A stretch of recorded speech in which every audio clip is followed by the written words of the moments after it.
Hey, pre-notification gang.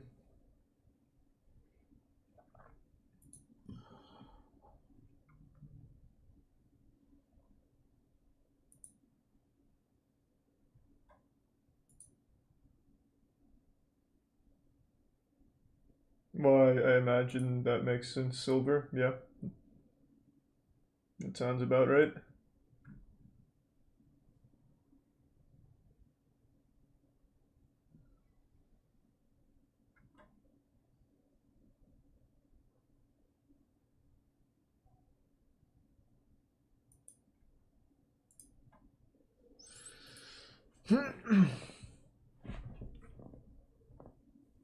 My day is fine. I didn't really do much today. Thanks for the 5 gift subs, Genix.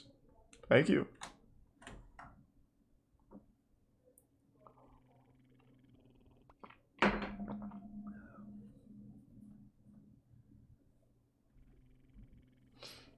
Did you get claimed by Dar? What does that mean? Did I get claimed by Dar?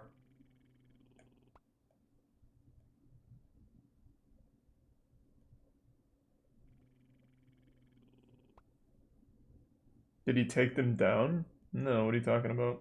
Not that I know of. Like, which ones? I'm looking right now.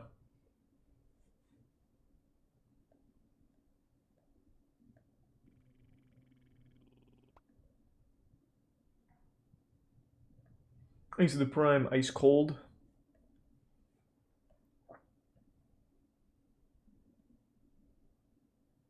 No, I'm not seeing anything there.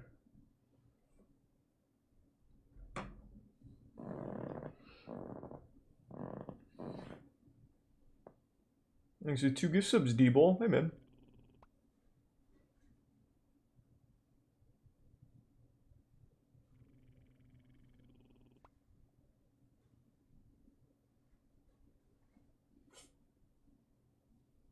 Hey, Avery.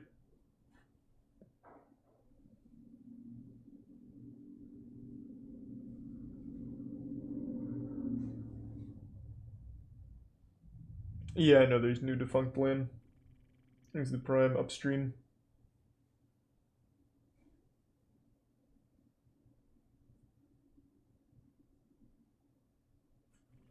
Bizarre world of fake martial arts, huh? Haven't we seen this?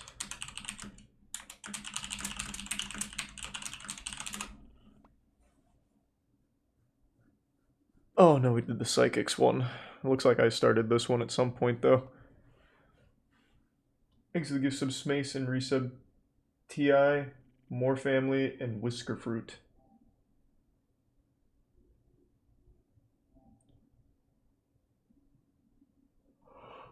When you watch Punchdown, put on captions. We watch them the day they come out, so the captions aren't finished loading by then.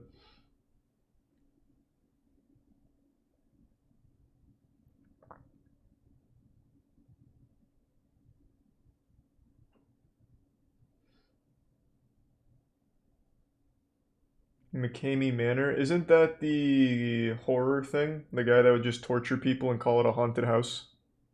Thanks to resub Cloud.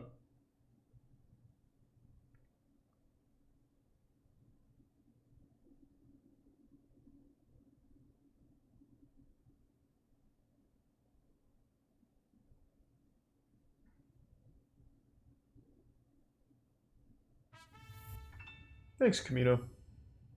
Yeah, the slap finals was insane. I fucking told you it was wild. They got goofy. Thanks to resub Robert.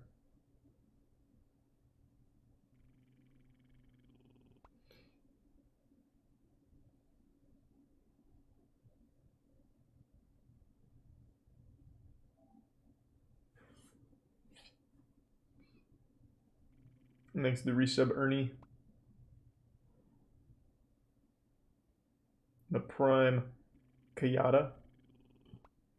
I'm assuming the double L makes the Y sound like in Spanish. Hopefully I got your name right.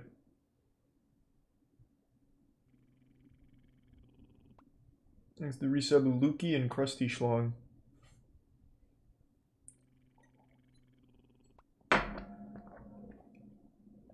Hey, Scoots.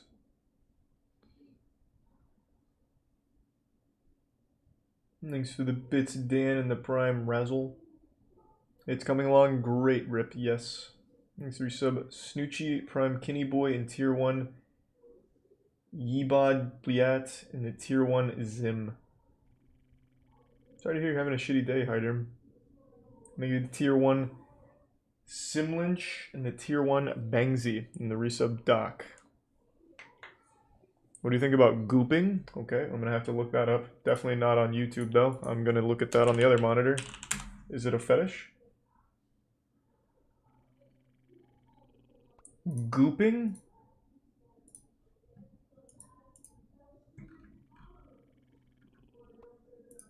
I'm not finding anything on gooping.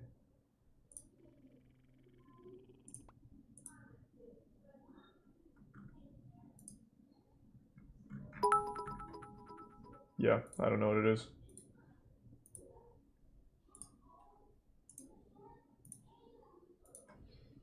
Thanks to the resub Et, Becky, and the Prime Titanium Pooper.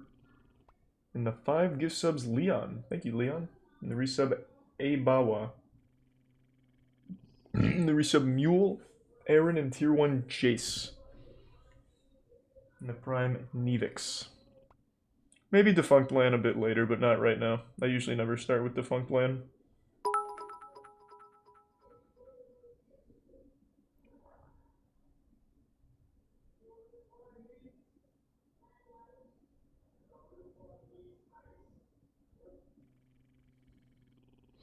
Thanks to the Prime Aiden, and the bits Hippie and Nade. And the 5 gift subs Lane. Thank you, Lane.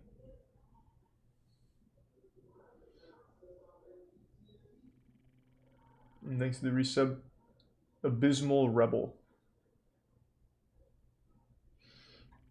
I actually don't think you can watch WWE on Twitch.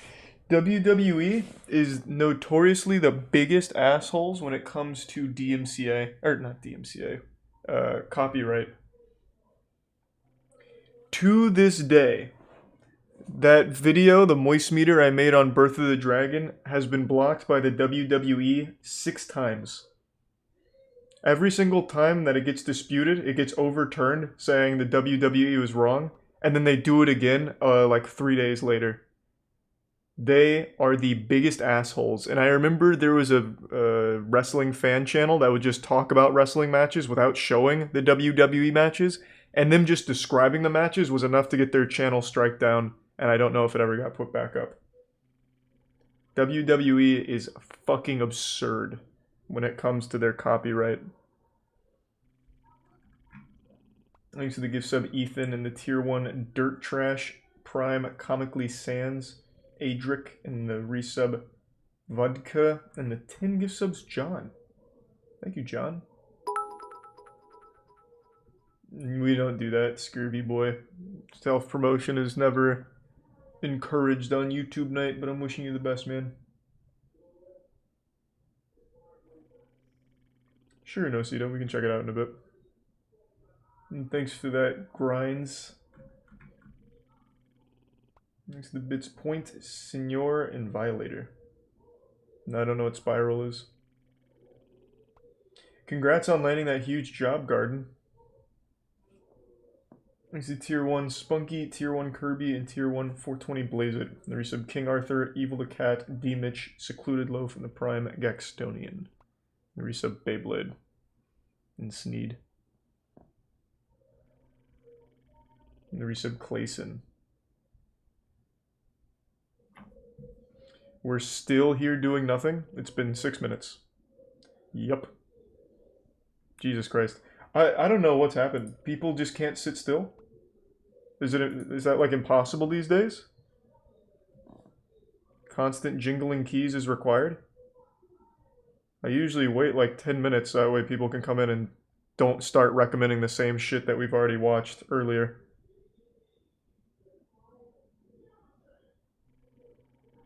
Thanks to Prime Tracy and the Tier 1 Minute Wormblood and the 5 gift sub Socks. Hey Socks. We've had a good night. I don't jingle keys. Thanks to resub Grobble. And Velocity and the 10 gift subs Swamped God. Jesus, Swamp, thank you, man.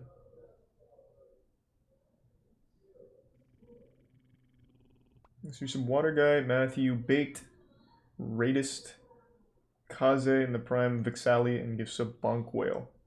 Really appreciate that big one, Swamp. Tier 1 Squid Word. We already looked at Kane Fu. You're talking about the guy that went on Good Morning America?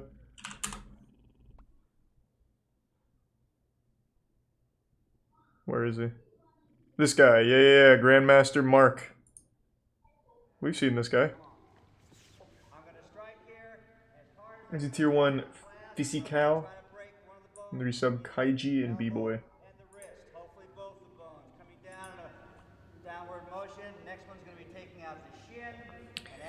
He watched Kingsman one time. These are 5 gift subs, Bull. Thank you, Bull. And the resub Turkey and the Prime Pie. I'm glad to hear about the Ascension Turkey, whatever that means. And another thing about the Cane Master system is when you go for your black belt, you have to make up 25 of your own techniques.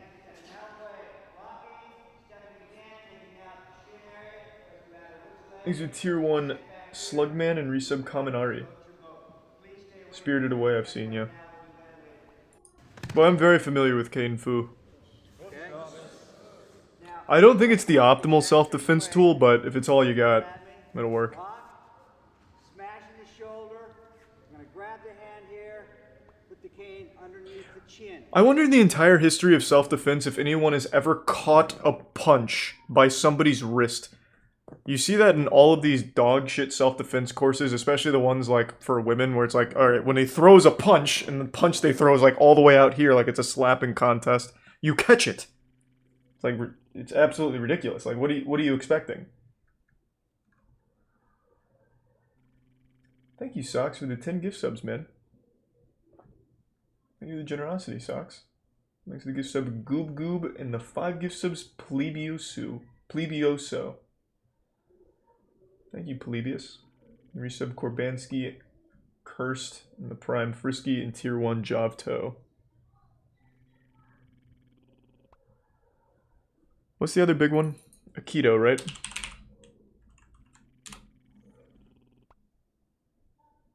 Why your Aikido will fail on the street. No, maybe that's not what I'm thinking of. Which one's the one that uses energy force waves? I thought that was Aikido. Thank you for 5 gift subs, TDL. Thank you, man. That's right, Omnia, it's almost there. Oh, good shit cosplay. I'm sure the crutches really worked. Probably beat some ass. Different situations, and it was like we get thing, or you're taught here, something, all this kind of mad stuff, okay? But for me, 5 gift subs, Tempest, and the tier 1 unknown. Effective thing you can do if somebody just wants to throw a hook is as they come, bang, nice strike to the chin, boom, take it in, step through, just simple bang as a punch. You have to have the fastest reflexes on the planet for and you that. take that person down, okay? Simple as that. So it's effective because what you need to do is you're not thinking about their attack. Their attack becomes secondary. In my mind, I'm thinking, you're attacking me, so I'm attacking you. A lot of people, they'll train like this. They'll block and an attack. Nah, hell no. As soon as he comes, boom, I'm in there as well, and I'm coming with it. Yeah, I think the main takeaway is don't pay for self-defense courses. Every single fucking time I watch any of these, it's immediately like, yep, that's a waste of money. I'm sure there's good ones out there. You probably don't know this, but I was a black belt in Taekwondo. So I'm a certified ass-beating extraordinaire. So I can recognize shit martial arts. There's a tier 1 Kamehame and the Prime Panda. And the resub Godly. Did you compete? Yup. When I was doing Taekwondo, I used to go to conventions. I still have the trophies. I was good. I don't think I ever fought anyone. It was mainly just a demonstration to make sure you could remember what the sensei told you. And god damn it, did I memorize those moves. I still remember one of the routines was called Imwa 1. And then you go into back to center. Oh yeah. Yeah, I've played Enlisted. I actually had quite a bit of fun with that with Ankin. Thanks to the resub Cthulhu, Tanks Meow, and the Prime Dr. B, Yi, and the gifts of Baphomet, and the resub Iron Crusher. Who was your sensei? Oh, I still remember his name. Before I say his name, I want to make sure the reason I remember it isn't because of some kind of, like, scandal. So, give me 1 second. Because if I remember correctly, I think his dojo was tied to a big, a big problem, criminally. How do I spell it?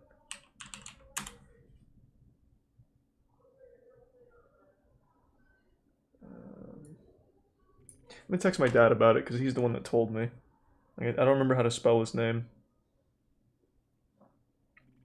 It was a pretty cool story if I remember correctly.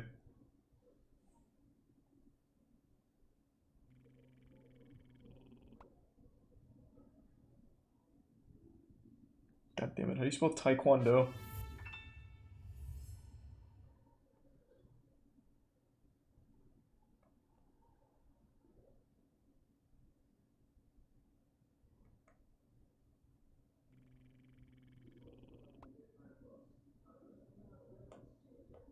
Okay. I didn't know how to ask the question, so I just texted him, "What happened with my old Taekwondo teacher? Didn't you say he got wrapped up in shit?" So, we'll get an answer soon. But yeah, it was pretty cool. That was good. That was a lethal weapon. Thanks to the Prime. Just went poof. Universal and the resub Casual Gamer Rain and Reebies.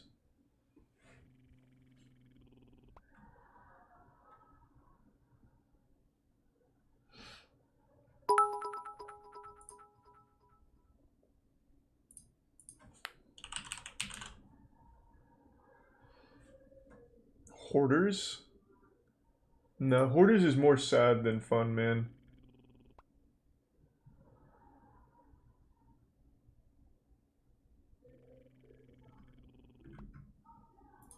Thanks to the Prime Aesthetics.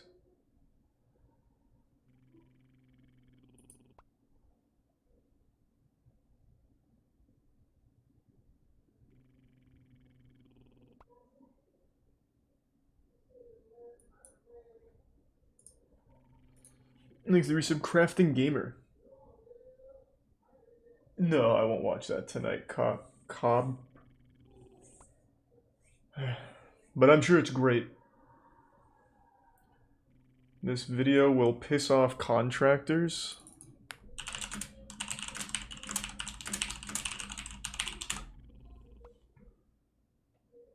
This? Is this just like gardening? Thanks to the Prime Korematsu. Appreciate the big 30 tortilla. Texas Barnuminiums. So as you guys can see, And of course I love the Poopsie unicorns. I don't have them anymore though. They got ruined. But, I figure I'm gonna that.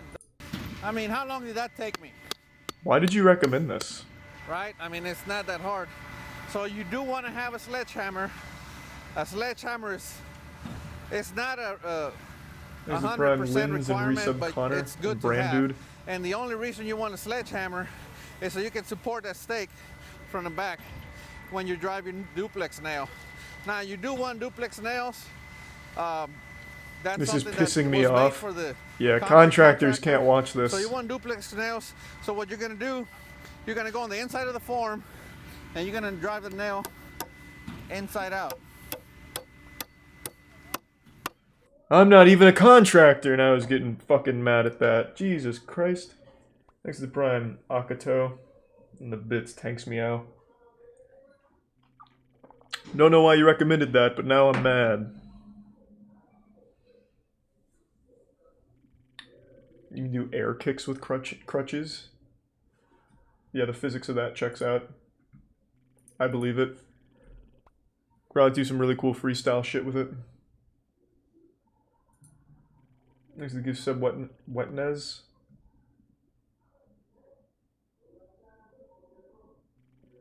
This is an April Fool's joke. It's not like I would understand it anyway. I don't build anything. Like, what was the joke? He didn't use a long enough nail? Like it would never work as a joke on me. I don't know why you would recommend it.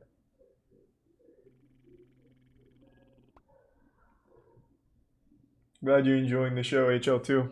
I think it's a good one. Thanks for the 5 gift subs, Butter. Appreciate it, bro. I'm gonna give you the gift sub and Architect.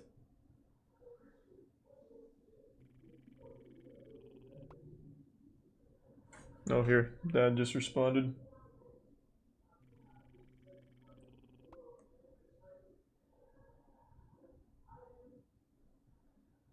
Oh, I was wrong. It was not my Taekwondo instructor. In fact, my dad just went into a story about him. About how much or how badass the guy was. I don't know who I was thinking of then. I thought it was the old Taekwondo guy.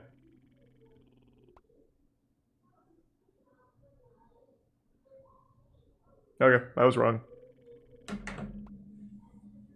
Thanks to the gift sub Archer and the resub Bubble Dream. Irish Travelers Call Out videos? What does that mean?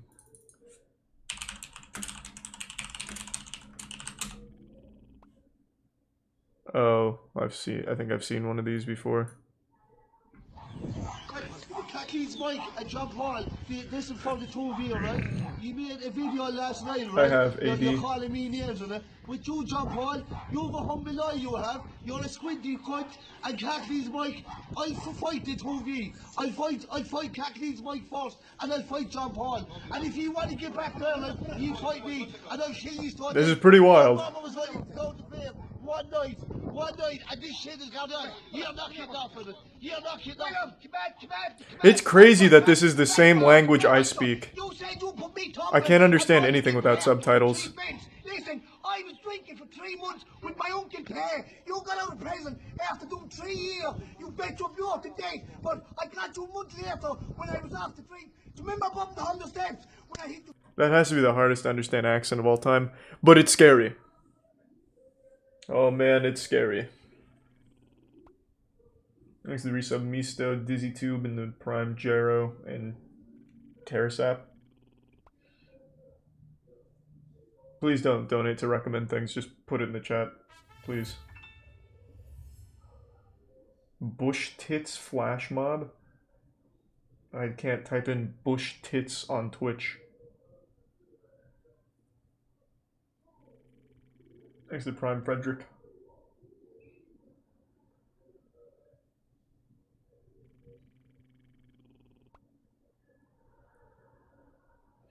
Oh yeah, the Nexpo video, let me see. A creator's dive into turmoil. Is this a good story? I'll come back to it.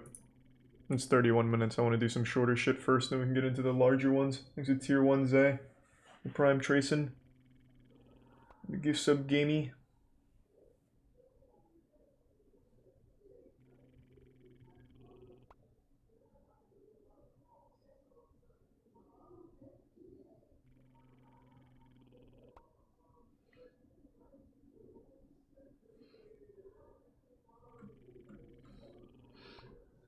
Michael Morosi's Crazy Wall Ride? What is that?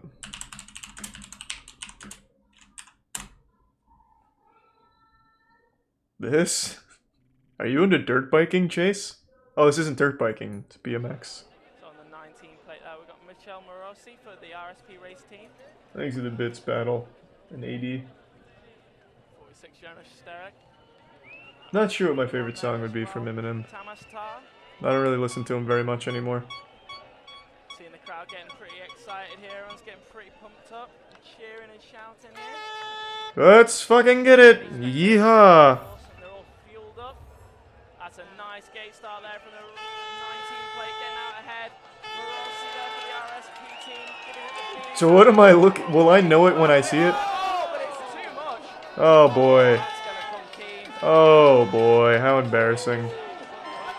Jeepers. The crowd's going absolutely crackers for this as the riders drop into the wooded section. But that's full cross, absolutely anything can happen in racing. You could be the rider up This is pretty fucking intense. He cheated! Wait, he went around the big hill. I saw it. What? Oh, shit.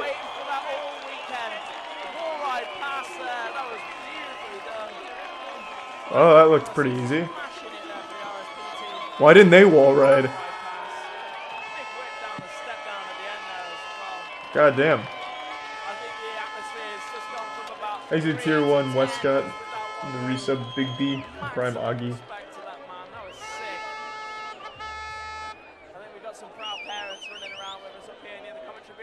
Well, that was pretty cool, I guess. I wish he didn't cheat, though.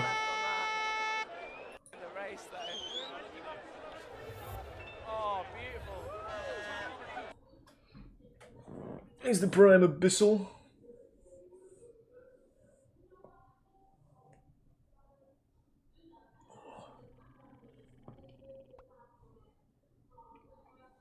There is no new My Strange Addiction. Hit us with some boobies. I think you're in the wrong spot. I know it's the just chatting category, but it's not one of those streams. Yet. Thanks to resub Talion and Sponge.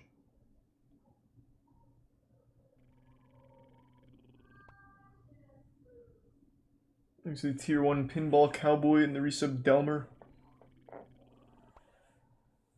Oh, sweet Sponge. Thank you, man. Thanks to the Prime Skill.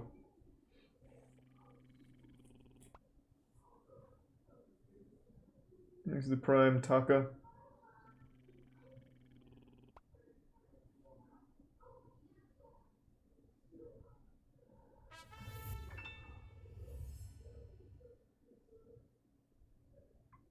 Who's your favorite artist? Do you mean like traditional art? Like painting and drawing and all that? I have no idea. I'd have to think about it.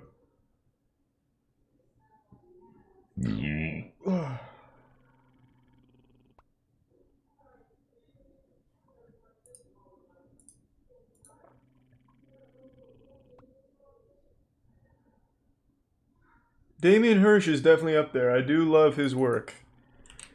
How could you not like Damien Hirst? Look at all those polka dots he paints. Like, he's just a genius. Such a troubled mind of a billionaire.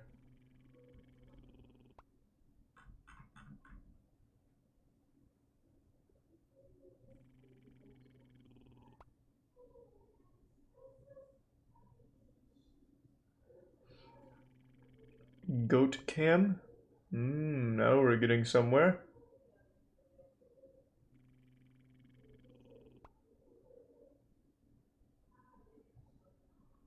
Yeah, I still like Gojira. I'm a big fan.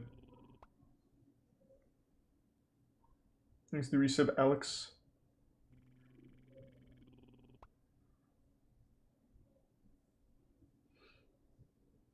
We already caught up on Darman a couple days ago. There's no new Darman for us now. I even tried to get a look at his house, but his vlog was impossible to watch.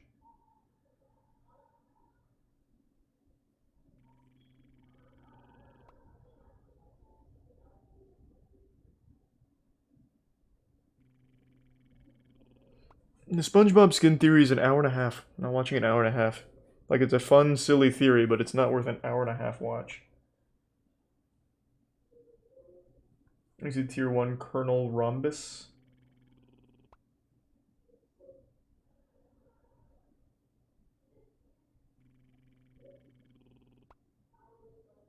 Attaway General wrapped up Season 2. Thanks for resub, Caleb. It fucking sucked.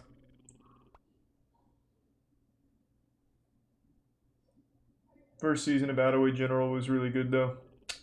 Shame it went downhill.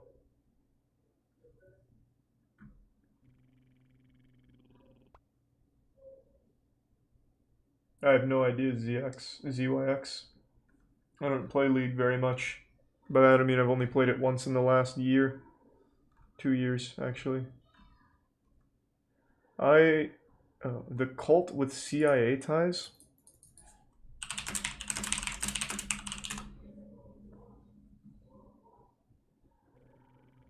This? This video is brought to you by Hunt a Killer. Here's a tier 1 tortilla in the prime Dirty Musty and resub Wilshaw.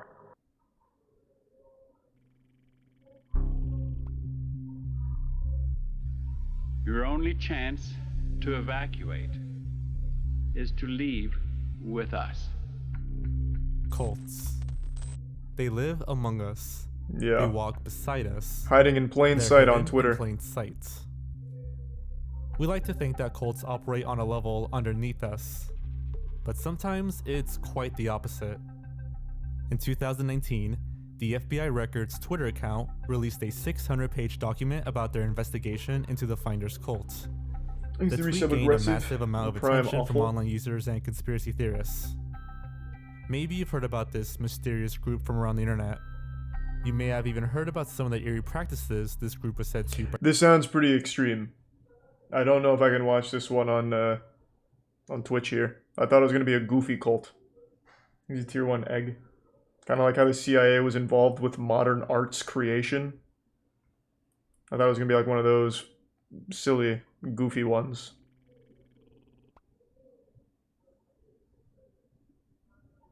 Thanks to Prime Jewel and resub Steven and give sub Raulo.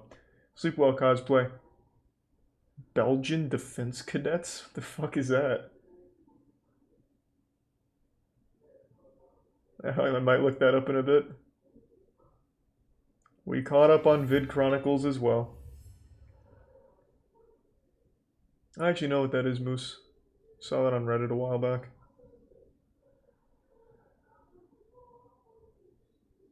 Please stop recommending cheese rolling, man. We've all seen...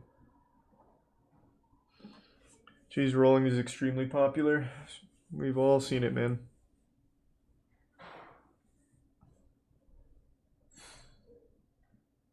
Alchemist restaurants?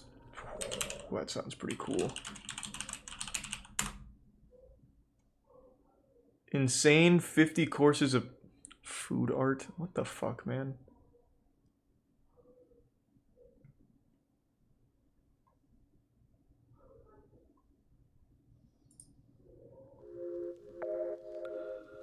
What? This is a restaurant? Looks like a prison.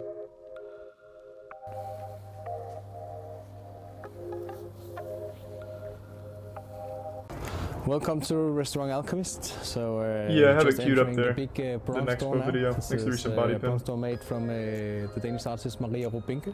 It's 4 meter high and 2.5 meter wide, and then the weight of 2 tons.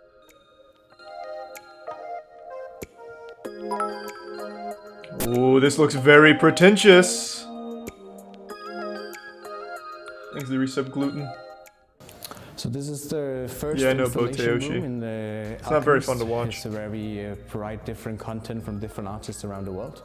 This one is from a street artist, a Japanese street artist living in New York, Lady Aiko. They just painted the whole thing. We want to talk about Thanks to immigration Ubla. and what immigration does, Thank you, Ubla. especially to food Thank you, culture. Umi. And New York is a great example of that. So in here you will get a little small exhibition of art and sound design and the first like edible impression of. So is this place just called Alchemist? They don't actually do like alchemy? Or pretend to do alchemy, rather? Because this doesn't even look bad.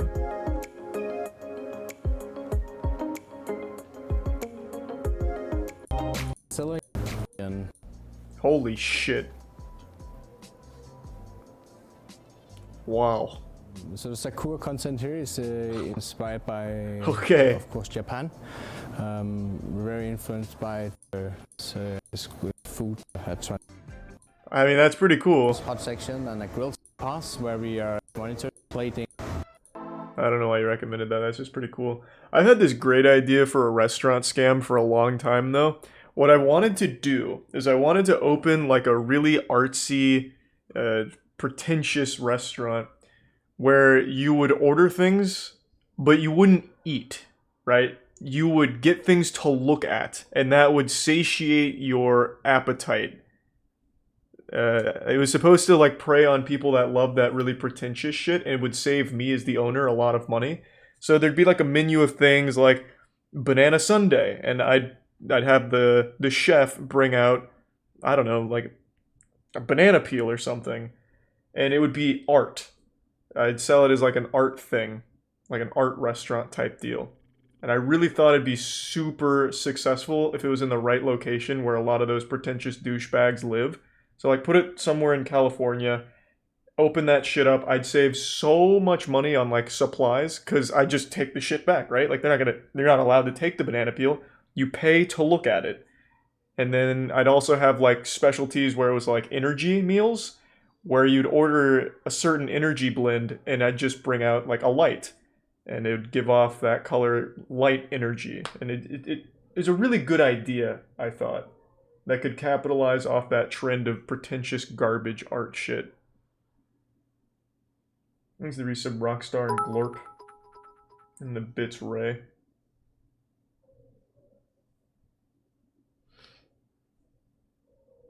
It is absolutely not a bad idea.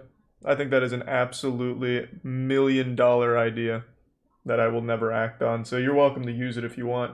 You know how many people would do that? People unironically believe in astrology. You're telling me they wouldn't go to a restaurant where I'm giving them like a zodiac meal where I just bring out like a horoscope to look at or something? They absolutely would pay to do that. 100% people would. Thanks to the gift sub pie. There's entire communities of like hundreds of thousands of people on TikTok that believe that they are witches. And people were like going into depression over the fact that they thought the moon was hexed by the Fae and baby witches were coming to steal away their firstborn. They would 100% go to my restaurant where I just give them things to look at.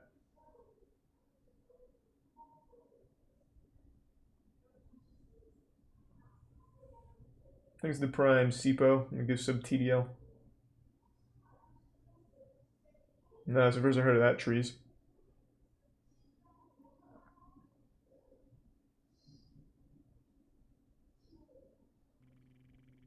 Thanks to resub Rye.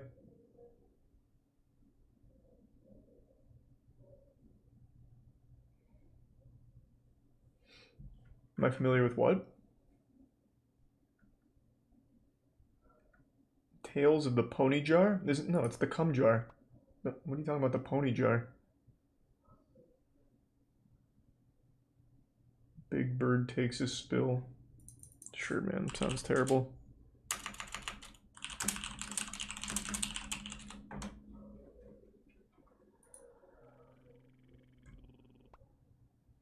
Thanks to sub Dragon. The resub Dragon King. It's me, Big Bird. It's the season of lights when people celebrate different holidays like Hanukkah, Kwanzaa, and do you know another holiday celebrated this time of year?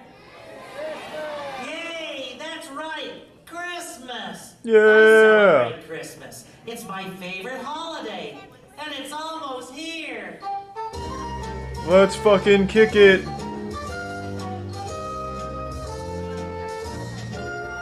It's beginning to look a lot like Christmas. No, this man's hitting the two-step. Gee, Big Bird's top rocking. Wait a minute. Hey now. Oh boy. That's what happens. Oh god. Right into the front row spectators. You hate to see it. There goes my immersion. Oh, now Big Bird's dad's here. Jesus Christ. What a disaster. Oh my, did he break his leg? That's rough.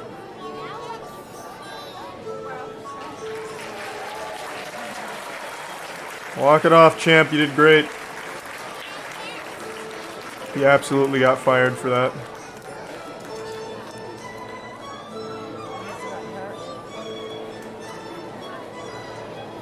Well, now the show's ruined.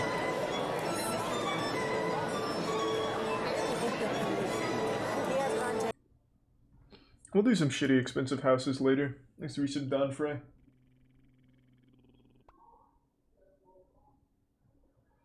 Oh, I think I'm done with shitcoins, Moon Boys. 3 different rug pulls today. I think I'm done with the shitcoin phenomenon. What a load of ass. Fucking Jin Doge. Sheeb had a big moment. I don't know if it was a full-blown rug pull. I didn't bother to look into it. Someone sold, or the Ethereum guy sold 56 mil worth of Sheeb. Bonfire fucking exploded because the AMA was so bad. Like, I think I'm just done with shit coins. Thanks to the Prime Bunny in the resub Sire.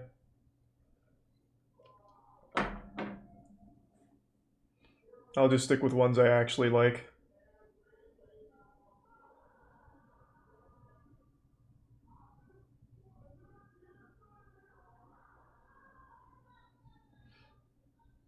Weird Arby's guy.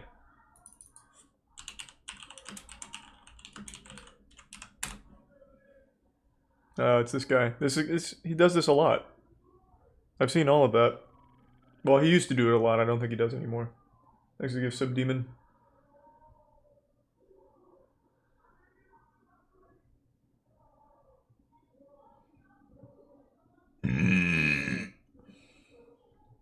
Anthill Kids is described as one of the most evil cults ever. I can't watch that on Twitch.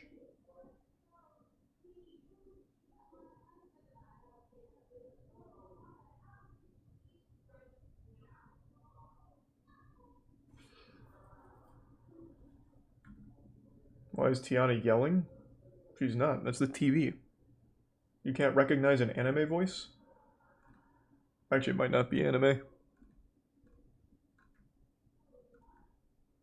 Chad Zuber.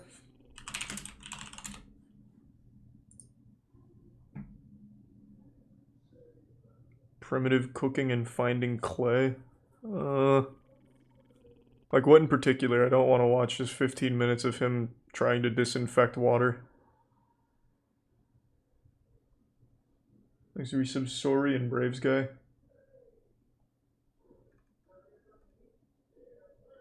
First primitive year at the hut.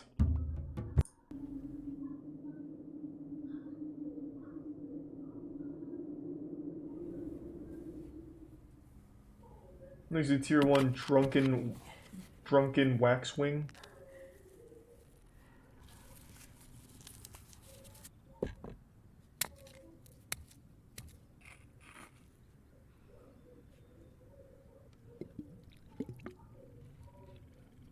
Pretty cool.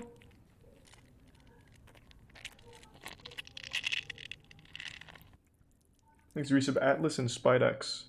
Wait, this man actually just lives out here.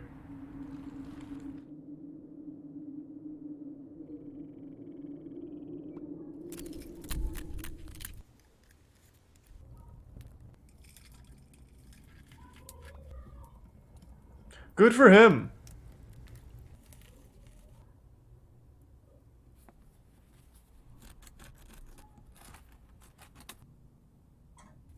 Cool. Thanks to resub Nuclear and Spicy Pop Tart and the Prime King. Yep, we watched the Punchdown finals. I actually just uploaded the fight 2 hours ago. Thanks to the Prime MCQ. Yes, I watched the Elon on SNL shit. Abhorrent. Thanks to resub Papa. SNL is still one of the worst shows still on TV. It's been that way for years now. Thanks to tier 1 Shardo.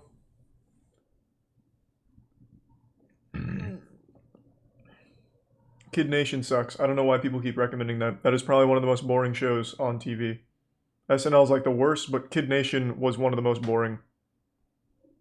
The only reason people recommend Kid Nation is because JonTron made a good video on it. That show fucking sucks to watch.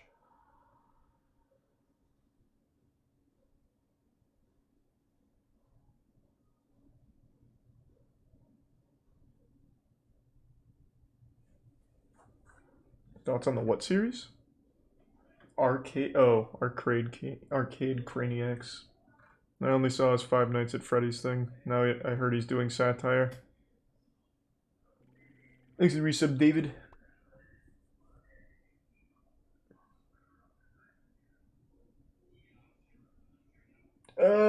Maybe Moon Boys, and thank you, man. The fuck is Fox and Friends? I've never heard of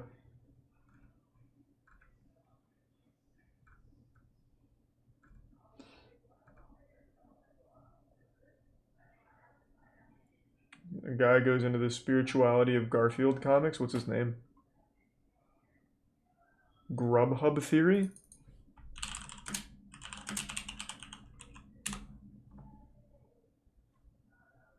What? The mysteries of the Grubhub cinematic universe. I didn't even know Grubhub had commercials. Recently, the Grubhub delivery dance commercial has exploded in popularity due to memes surrounding it. In addition to the delivery dance, Grubhub has also released a number of other animated commercials advertising their product. These seem like simple ads, but what if I told you that the ads are actually all connected and tell a much darker story than you would first expect? In this video, we'll be exploring the mysteries of the Grubhub cinematic universe. Is it cool? Like, are they good mysteries? Does it deal with time dilution and cool Grubhub concepts? At first, just seems like a set of Multiverse? animated advertisements for a large company. It's a bit versus scary. a much darker story behind these commercials.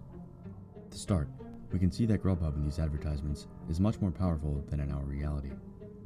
We can see in the aerial shot of the town that Grubhub has signs on multiple buildings, even before the arrival of the mysterious red Grubhub bag, which is an important event in the story. The food from Grubhub. Maybe if I saw the commercials, I'd be more interested. Than the people who eat it. As I discussed in my Grubhub iceberg video, it is highly likely. Yeah, I'm well aware this is satire. People to Grubhub in this reality. But I would hope that it at least tells a cool story. I will quickly run down the ads and the major characters that appear in them. The delivery dance ad introduces us to Boogeyman and his son, who we will call Boogie Kid.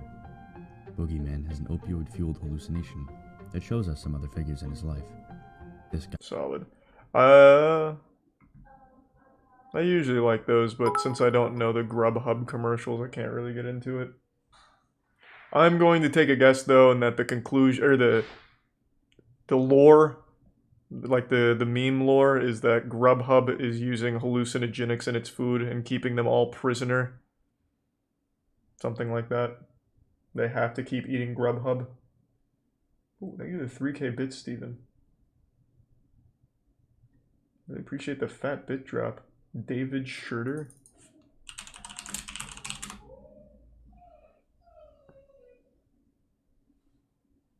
What the fuck is this?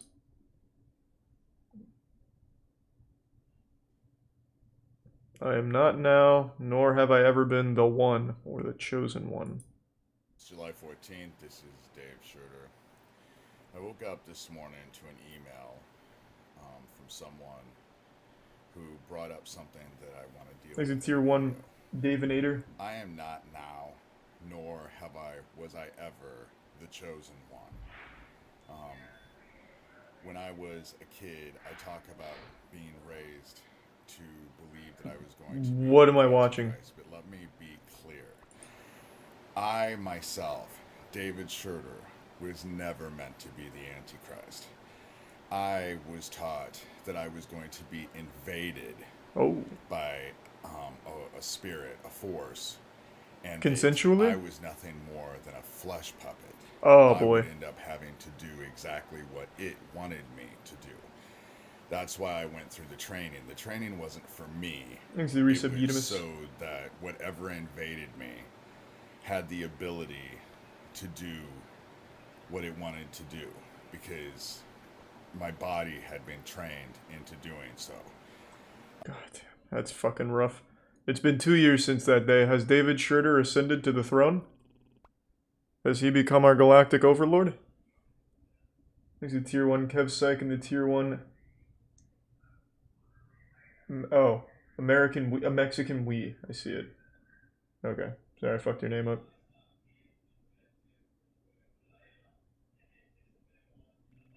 Thanks to the Prime Infamous Nickel. And the Big 50, John. Holy shit, John. Thank you, man. Christ. Thanks to the Big 50 drop.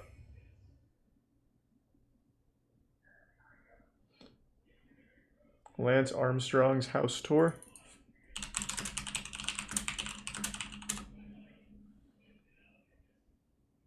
Lance Armstrong's Aspen home. Hey, AD. Hey. Welcome to Aspen, Colorado. I'm Lance Armstrong. Come on into the house. What's up, Lance? You remember when he was found guilty of doping? So Aspen, in the summer times, it's really a sports mecca. Does that get addressed in this house tour? Mountain biking or road cycling. In the winter, it's a different outdoor paradise, but obviously skiing, snowboarding. It's a great place to live. The other interesting thing to note is that this entire part of Aspen, which is called the West End, you are not allowed to build up. So all of the homes in this area, including this Lance, one, I don't most care. of Just show me the square fucking footage is house. downstairs. When we walk in, to us, it's our ultimate family place. Hey. This is Anna Hansen, Hey, what's my up? fiance.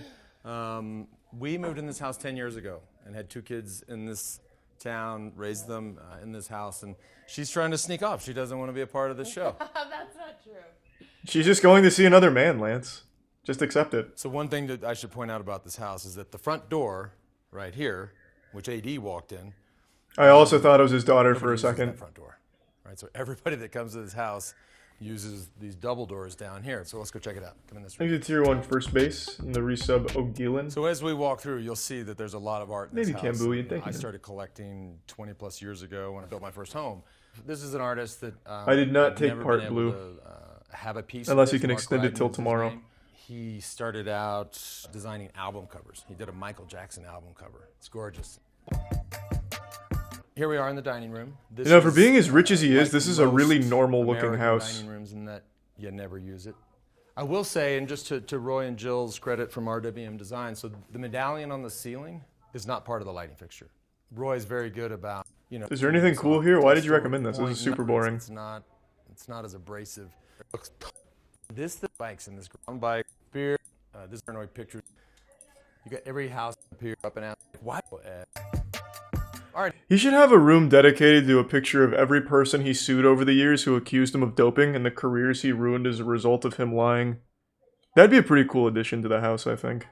But I'm not an architectural designer or anything like that. It's just a suggestion if you're watching, Lance. Thanks for the resub, Manny.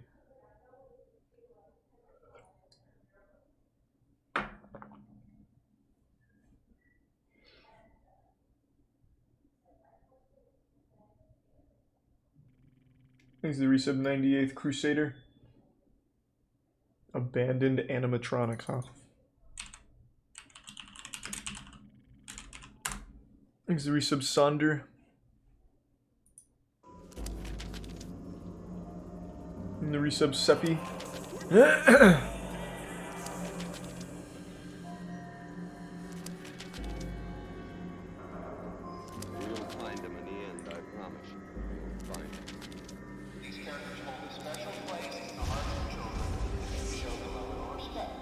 This looks awfully high production.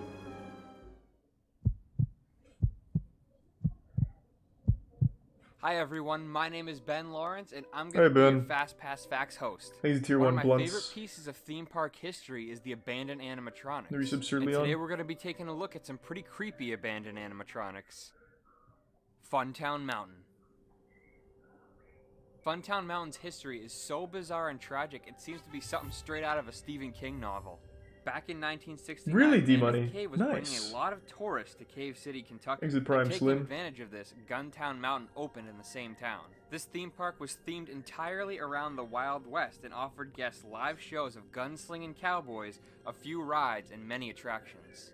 Sounds One of like these shit. attractions was actually considered by many to be one of the oldest haunted attractions Exit in the Prime United Withered. States. As time went on, the park decreased in popularity, and in 2013, That's so the American. park was closed Guntown down. The Mountain. park remained completely abandoned Yeehaw. for 2 years until 2015, when a man named Will Russell bought the place, renamed it to Funtown Mountain, and reopened it. Here's where the story takes a weird turn. Will wanted to restore the park, and he came up with a plan to make it happen. He Why? wanted to raise funds with a Fucking carnival road why? tour through 20 states where there would be live bands, a menagerie of freakish animals, and other weird memorabilia. Unfortunately for Mr. Will Russell, everything that could go wrong went wrong. Yeah, It's buying it word was the not biggest good. mistake. The band canceled many of their tour dates. The carnival truck lost Exit its tier 1 wheels. Simply Everything Subarachi. was pure chaos. Russell lost thousands of dollars, but in spite of this disaster, he still opened the park. The park's concept was pretty interesting. Okay. They even kept some of the abandoned areas in the park like the ride carts. It also had a souvenir shop that had unique and strange merchandise. The park also had new attractions like a neon mini golf and Wow. a renewed haunted hotel with brand new animatronics. Funtown Mountain also had the Mitzi, Fads, and Billy Bob animatronics from the Rock Affair explosion, and a set of the Wolfpack 5 that were restored by none other than the legendary creative engineer that still remain in the creative Aaron engineering Fletcher? warehouse. The park remained open for He's less the than a best in the year, but business. Sadly, Will Russell's mental health was not stable.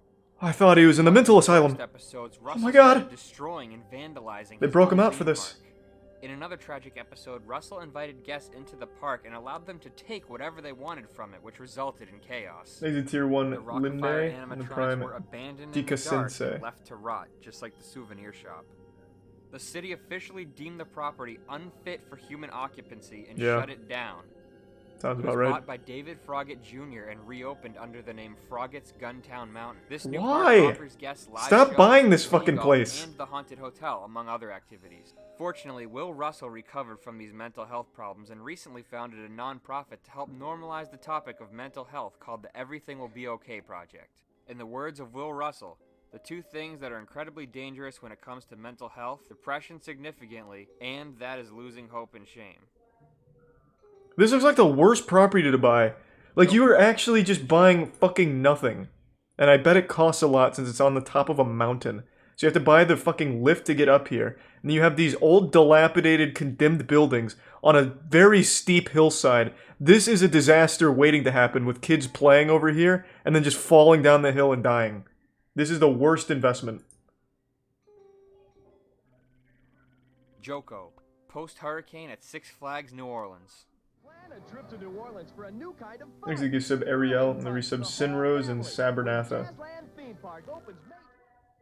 Back in 2001, Jazzland, a new park that paid tribute to the culture and heritage of the city, opened in New Orleans. Surprisingly, the park was not very profitable. It was bought by Six Flags and renamed Six Flags New Orleans, and many improvements and new additions came to the park. But I've one never of the been to a most Six beloved Flags, attractions from but I've seen Jazzland that guy. still remained. Jocko's Mardi Gras Madness was a dark ride that tried to capture the essence of New Orleans and the legendary way in which the city celebrates Mardi Gras. What's the During essence ride, a of New crazy Orleans? jester named Jocko orders his crew of diabolical creeps, zombies, and skeletons to disrupt Mardi Gras by stealing all the beads and golden doubloons in New Orleans, then hauling off their loot into the swamps for Jocko's private Mardi Gras parade. Riding along in custom-built ride Blues? vehicles, the visitor's assignment is Is to that what ride New through the Orleans is French known for? Quarter, past the docks in a wrecked showboat, through the city of the dead and into the swamp, braving ghouls, alligators, and werewolves to magically recapture the beads and doubloons. New Orleans jazz, strange off-key colloquial There's the music, Prime prototype. and dozens of weird sound effects and voices, plus a few unexpected surprises, added to the spookiness of this experience. Six Flags was planning to expand the park and even add in a water park, but unfortunately an extremely sad tragedy occurred in 2005. Waves of water Oh, already that washing makes over sense. parking lots in the greater New Orleans area. Some of the first signs of the approach. I remember Katrina. In August of 2005, Hurricane Katrina arrived in New Orleans, causing irreparable damage to the lives of all Thanks the for your sub, inhabitants. Chris. More than 80% of the city was flooded, and Six Flags was no exception. More than 80% of the structures in the park were damaged, and the waters of Lake Pontchartrain flooded the entire park. It took over a month for Were the you water to affected by leave the Katrina? entire park, No, it leaving missed a us. devastating wake. The park was closed down and there was no plan to reopen it. Later in 2006, it was declared of course a I've total seen loss Punk'd. and it was officially announced that the park would That was not massive. be reconstructed. This left the park completely abandoned. The Jocko animatronics survived the hurricane but remained in an awful state. Over time, the animatronics disappeared and nobody knows for sure what happened Thanks to to them Prime or where Phantom. they currently are. As for the park, there have been many proposals from many different companies to demolish it and turn it into a shopping mall or rebuild the park. But for now, it remains completely trashed and abandoned. I couldn't imagine a worse thing to build in 2021 than a shopping mall. The 1980s left us You might as well with just many keep it an incredible abandoned park. It animatronic makes more bands money such that as way than a Rockafire shopping mall. Explosion, Munch Make Believe Band, and the Wolfpack 5. One of the animatronic bands that is currently making a comeback is the Tex Critters Pizza Jamboree Band. In a way to enter a new form of family entertainment, There's the Castle resub Entertainment Koga. Incorporated and AVG Technologies created an ambitious concept named Tex Critters Pizza Jamboree, an entertainment center that focused on families. The location had arcade games, TV showing the most popular channels of the time like MTV, small theaters that showed 3D Hey, movies, Becca. and Thanks for of the course bits. an amazing band of animatronics. The band was designed by none other than legendary Disney Imagineers Larry Nicolai and one Larry? of my personal favorites, Rolly Crump. Oh my god, I thought he died! The very classic They brought him back with necromancy just to make members' these? names were Skeeter, Cal, Tex, and Roxy. Each animatronic weighed about 300 pounds and were around 8 feet tall. Now these things were designed to last. They used airplane parts to ensure that they would last as long Why? as possible. Their face masks were glued to the inner skull Thanks to and Prime held in Hot place Sauce. with buttons. Unlike masks, such as those used by Showbiz Pizza, which were loosely slipped onto the bare mechanism, they could even be remotely controlled with joysticks, Nice, allowing the Ariel. characters to look Just at started, specific really. things. They also had very fluid and natural movements which made them live up to the Disney animatronics. One of the most popular being inside Castle Park Amusement Park in Paso, Texas. But 1984 was a terrible year for Castle Entertainment due to the high cost of managing the different branches. I don't know what This led to the Castle company Entertainment is, closing so. most of the complexes, including Castle Park. Tex and Company were sold to Magic Landing and relocated to the park's pizza parlor. They were there Thanks until to the Tier park 1 closed in poo 1988. dealer. Magic Landing was abandoned from its closing in 1988 till 2009, leaving Tex and the band in a terrible state, becoming worse and worse each and every day. It's At least they were actually made with really sad airplane to see parts. something that was created to entertain and bring joy to people end up in such a terrible state. The park was demolished in 2013, but thankfully everything in this story doesn't have a tragic ending. Some fans managed to rescue and rebuild many of the animatronics from different Aw. branches and give them a second chance. Hey Dog Squad, Sauko here. This is the first episode of exclusive series for our Patreons. He's a To Prime learn more, Immortal. You can access this series. We're leaving a link in the description and also in the corner. Back at you, Ben. Thank you. Five Nights at Freddy's Animatronics Fright Dome and Dr. Creepypasta. Every time someone talks Alright, that's about probably enough. I don't really care to see more. It's really the same story every time. Thanks to Resub Brave.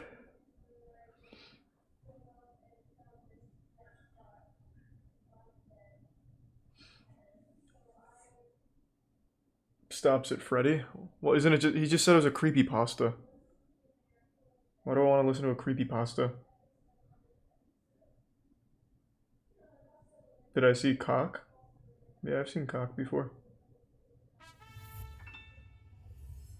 Yep, I've watched everything from All Gas, No Breaks, man. Rest in peace, that channel. Channel 5, though.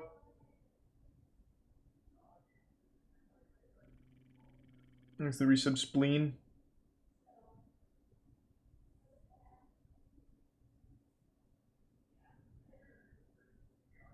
The History of Toys R Us Times Square. I think I've watched that. Thanks to Tier 1 Gop Gop. Hey, thanks, Tuli. Just started. Whew. Thanks to the resub Ninja. The Mystery of Pokemon Live.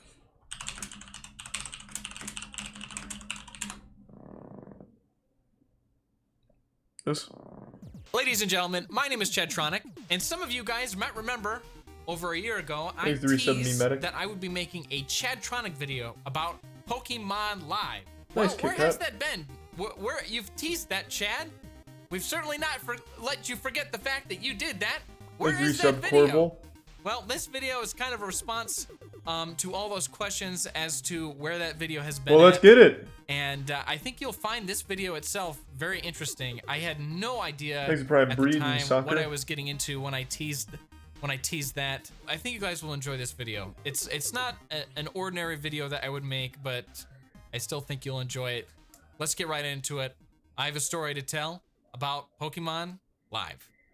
Woohoo! I love Live was Pokemon. a Let's musical stage go. show that toured the U.S. from September 2000 to January 2001. Plans for 2002 performances in the UK were also... Sorry to immediately stop it, but that just triggered a repressed memory. Did anyone ever see the Ladies Rugrats and gen- live?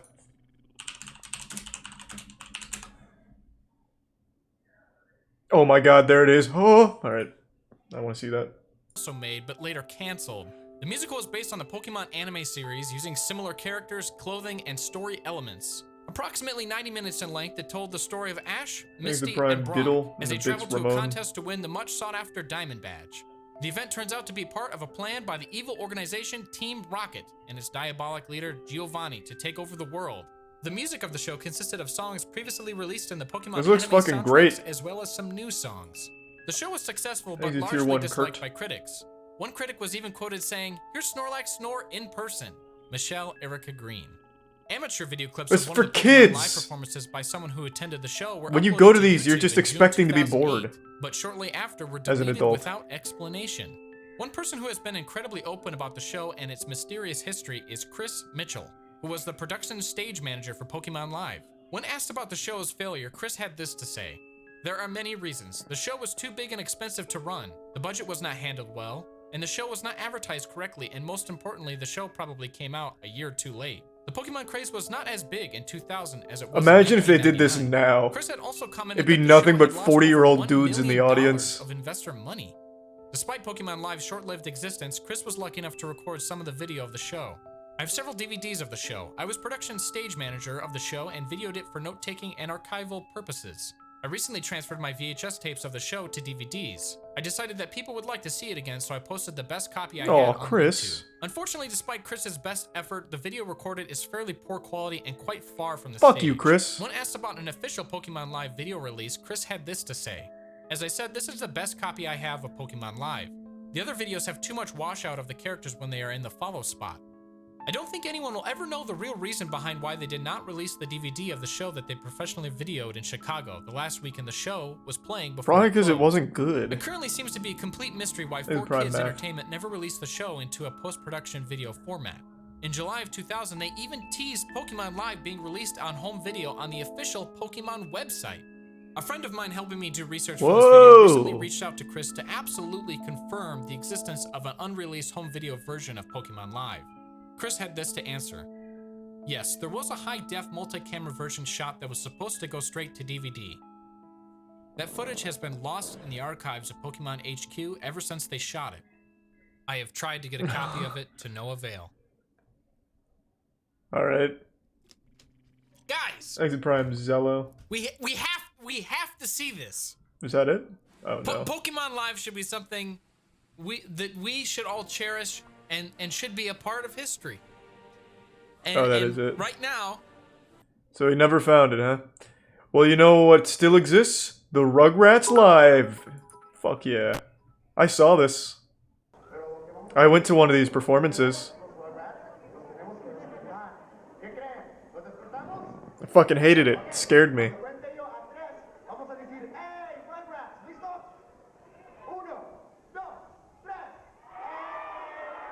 Let's go! Woo! Oh, that's a DMCA strike waiting to happen. It's Tommy Pickles! What the fuck? Why is he 8 feet tall?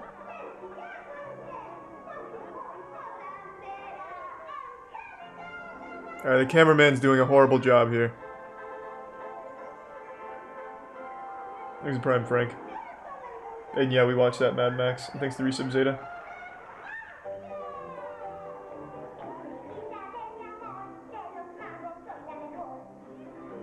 Yeah, I know it's Spanish. They only did it in Spanish. They didn't have an English dub.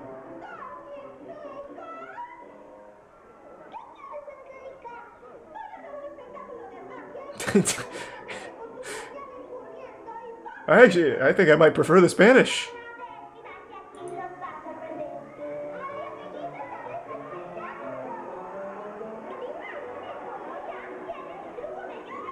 See, the show's horrifying. Like, look at Phil and Lil's costume. People lost their mind at Resident Evil 8 Dollhouse. That shit was lame. This would be scary.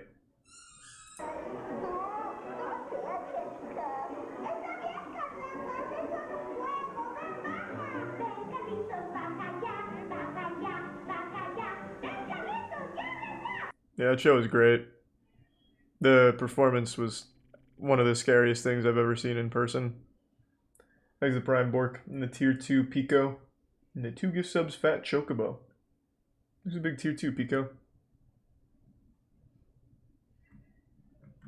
make a video on Elon fucking up the crypto world right now. I don't think that responsibility can fall entirely on Elon. There were 3 different rug pulls today that I know of. And I don't think he had a hand in any of that. I don't think he convinced the Jin Doge developers to pull out all 3 million of the coins and then delete their Twitter account. I don't know if I could really blame Elon for a lot of the shit that happened today. It's just shit coins are starting to combust now. Thanks the Prime Bork Drive and the resub Ground Zero.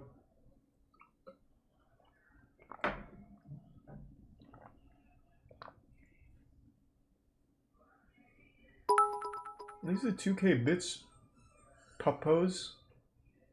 Thanks for a long time of watching, man. Thank you. Thank you for the bits, Lizard. Thank you, Puppos.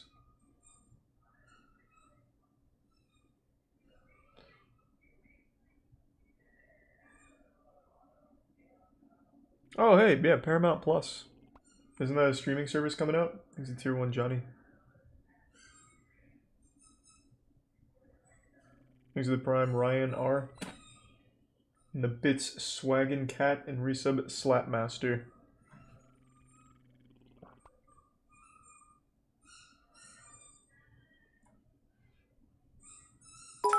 Tummy button tourist? What?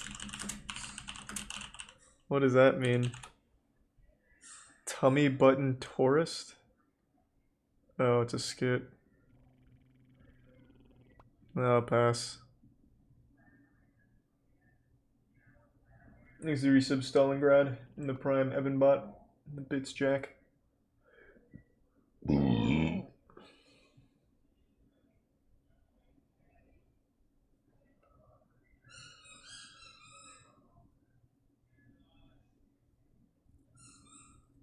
Oh, nice trees. Probably won't watch it though. That's enough Pokemon Live, I think. I have to piss real bad, so I'll be right back. Give me just 1 second. Thanks to the Prime Science.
What is that?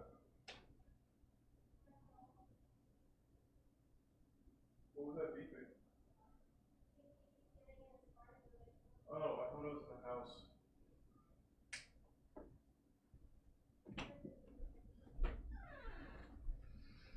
I'm back, team. Oh, baby.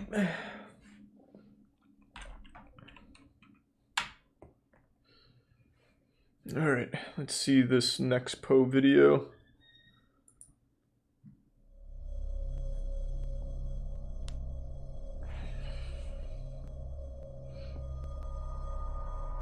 He's a tier 1 boomer.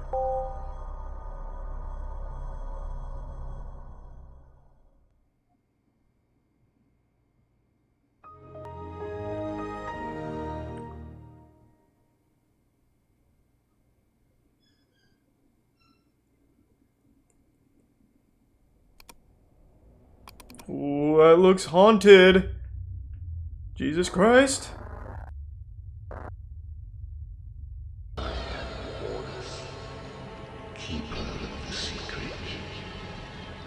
To find the Grail, you This looks must good. look to the stars. Was this the Bethesda game?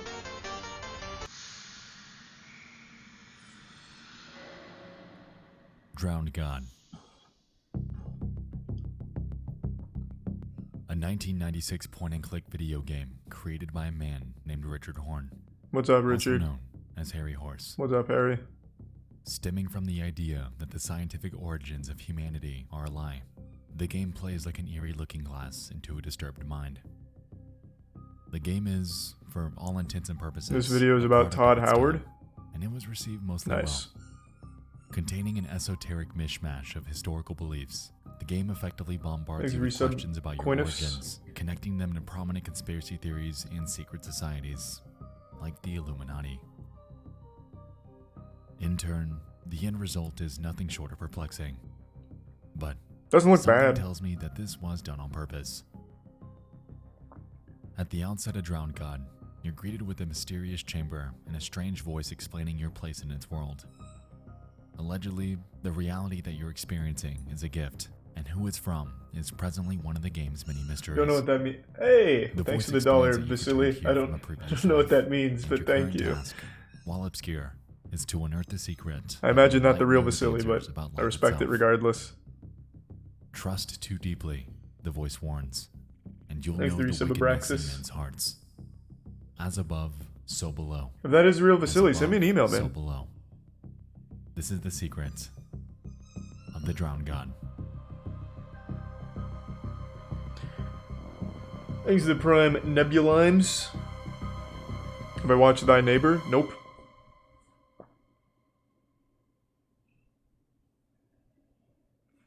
Whoa, I don't know if I can watch this on Twitch.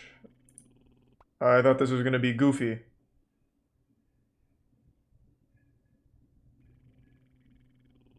This does not seem goofy.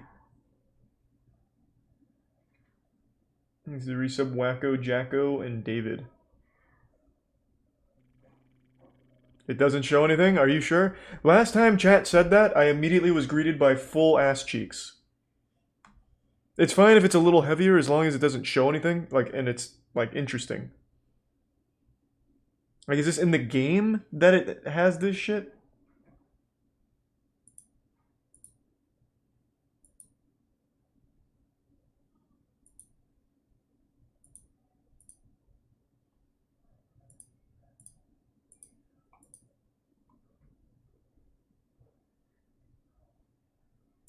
I'm trying to like skim around to see what I see, but I'm not seeing much of anything, just a lot of gameplay and some text.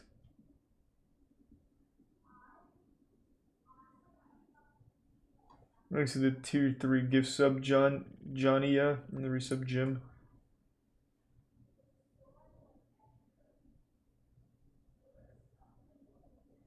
Alright, I trust you, geek.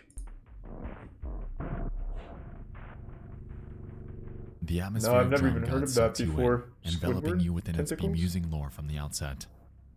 The gameplay is rudimentary, at least Thanks compared for to some modern Pandaros. standards, but back then that was mostly expected.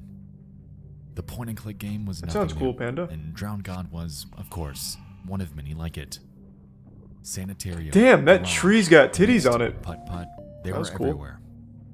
What made it special, though, was the fact that it was so outlandish. It had layers, genuine lore, and a wild mishmash of conspiracies, all baked into an eerie little 2-hour package. To enjoy Drowned God meant that you had to believe in it, engross yourself in it, and suspend whatever counterbelief that was baked within your conscience.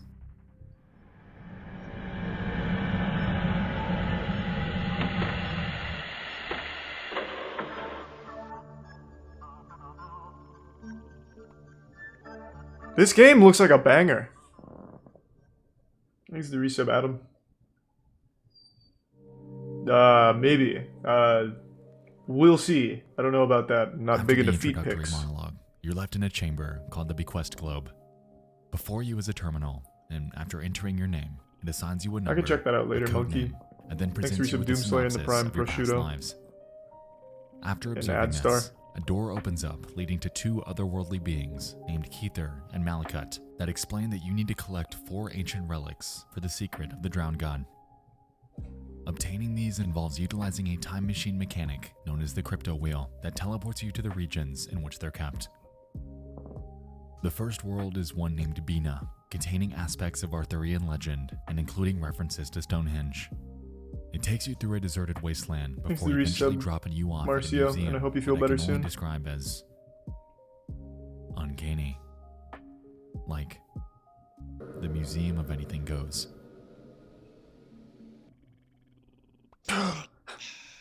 Hey, who's that guy? Another time. Creator's dad's just The walking second, around in the Chess game. Ed, showcases a submarine interior and Aztec Something out of ruins, Willy all Wonka, he just wrapped up transmitted within him an into this eerily world. emerald desert. Something I particularly enjoyed here were the numerous references to the Philadelphia experiment, a time-traveling invisible military Thank ship you, sub conspiracy theory Folab. that's admittedly pretty damn creepy. And the An 7 obvious gift subs hoax, Nosferatu. but Hey, man. Still pretty creepy. Thank you, Nosferatu. Appreciate I'm sure it. you can see why it fit perfectly in a Drowned God, though.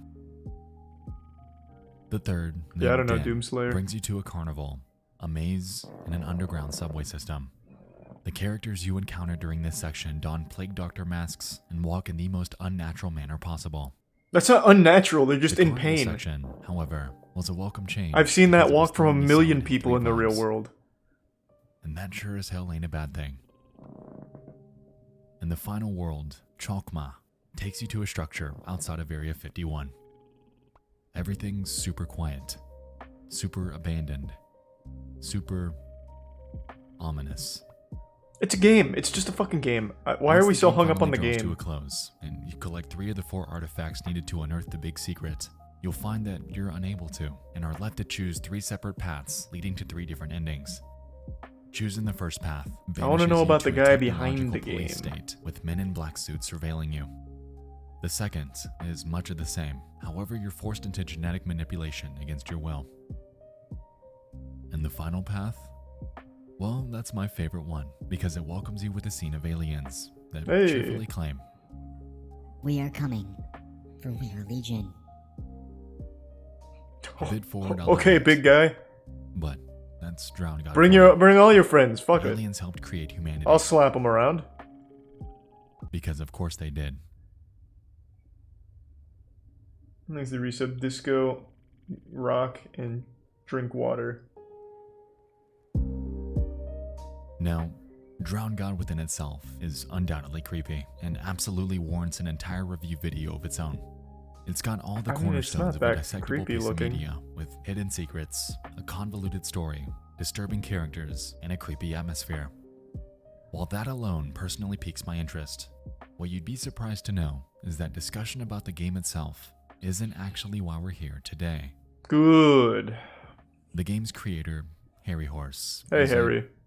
peculiar person, and the backstory of his Looks life like a behind young the veil of Robert De Drowned Niro. God is nothing short of unsettling.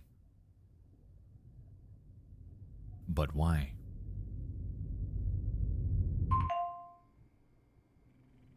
Thanks to Tier 1 Deadbur.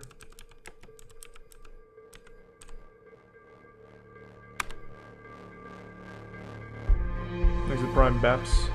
Reports had come out nearly a decade after the game's release that Harry Horse had passed away in a Romeo and Juliet-esque suicide pact with his wife Amanda Williamson. The couple allegedly overdosed on painkillers and died in each other's arms. with Jesus some Christ. outlets describing the scene as deeply moving and the final expression of the great love story that was their life together. While this may initially seem grievous, subsequent discoveries would later reveal that the reality of the situation wasn't quite so simple. Like I said, Harry Horse was an enigma, an outlier, a mind full of complexity. Like a Exit Tier mad 1 scientist. Divine. For the last decade of his life, everything around him was spiraling further and further into complication and misfortune. His wife was stricken by an aggressive form of multiple sclerosis, and as a result, Harry would regularly express his growing discontent for how his life was falling into place. The division and method of discovery between this alleged love story suicide pact and the media accounts surrounding it are another curious find as well, as the real details of what happened that night weren't released They're not until that months similar, later. Doom. Fred does The very story different everyone kinds. was made to believe, this romantic tragedy, actually was a complete lie. In reality, things were much, much darker. Let me take it to the beginning.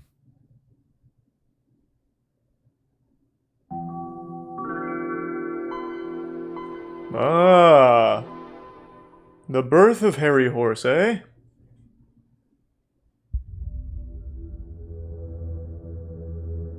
It's the 9th of May 1960.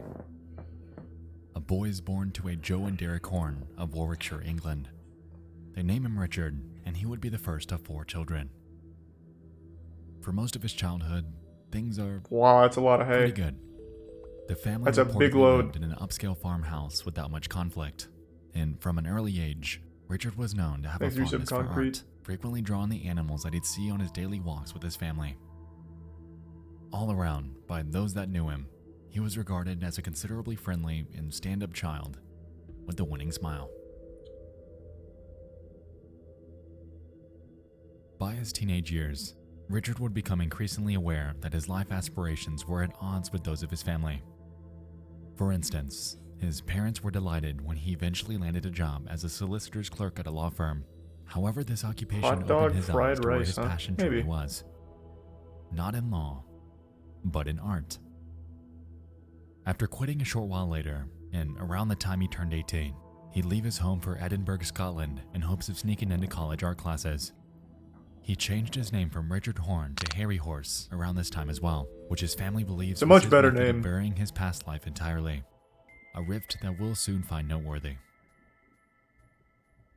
If you look like a student and you act like a student, then you basically are one. Harry Classic King was his Harry philosophy Horse. at Edinburgh University.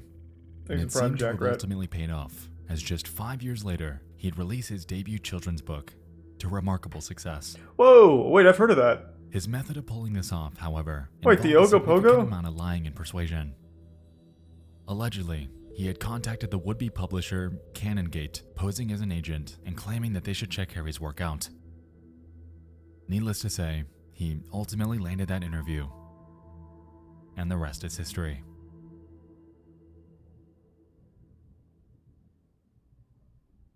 I don't remember the Ogopogo, but I do know of its existence. I definitely remember reading that when I was a child. Must have sucked ass.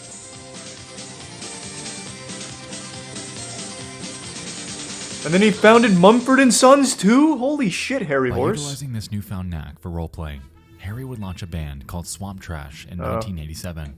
I It was always during get this those phase two of his mixed up. life that he would meet the woman he'd marry, named Amanda Williamson. She was a self-proclaimed #1 fan, and from the beginning, they reportedly hit it off. According to a friend, Thanks, Harry Lexi. was besotted with Amanda, and she was a sinner of sublime stillness. It's a very Something Harry pretentious repeatedly friend. needed, since, according to those close to him, he was Besotted prone in to sudden sublime outbursts of rage. stillness. From coworkers to bandmates, what most were unaware of was the fact that Harry would lash out for seemingly no reason, leaving them frequently taken aback by his polarity. I hate fucking dealers. They're the parasites of the art world. Profit margin obsessed, greedy individuals with no true understanding of art. He once unloaded onto a Scotland art dealer. It was because of this notion that his peers would see him as a nice guy, no doubt. However, he had his demons and was undoubtedly unpredictable. Yeah, I know Disrupt. We watched some of their shit.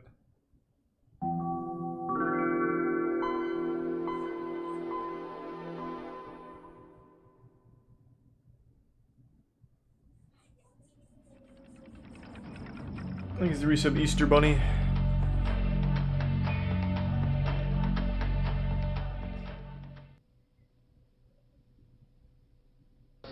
The game is about an alternative interpretation of the history of mankind. The whole mystery of Drowned God is based on Atlantis and the position of these star constellations that Fuck form yeah. the same constellations, the Giza pyramids, the ground layout. It's a puzzle game. Basically, the whole thing is unlocking a gigantic... Very cool action figure of an old man. And the game is thought about as a long crescendo from mere ignorance into initiation and a new knowledge, which is genuine. You leave the game significantly with more between your ears and your heart, maybe, than you had when you started. Having taken up an interest in conspiracy theories, No, we're all caught up, Harry hold on. utilized his forgery and role-playing skills to craft a false manuscript dated 1846 that outlined an alternative history of the dawn of mankind. He impersonated an 18th century poet named Richard Henry Horne to pull this off, not to be confused with Harry Horse's birth name. According to Harry, Henry Horne took great interest in the legend of the Sons of God, and it was exactly the subject of my forgery. A wild coincidence according to him, but it was one that largely duped everyone, ultimately serving as the basis for the Drowned God storyline. By Halloween night of 1996, the game was released and was generally well received, selling over 34,000 copies in just 2 weeks. Not bad. Described by some as the strangest, creepiest, most psychedelic adventure game I've yet to come across. Also, games had only existed for like 4 years by Crafted then, something so special. not high praise. So special that he had planned a sequel named Cult to eventually tie the Drowned God story together. Thanks to Prime Foo However, Fest. due to events that would soon transpire, that sequel would never see the light of day. Oh shit.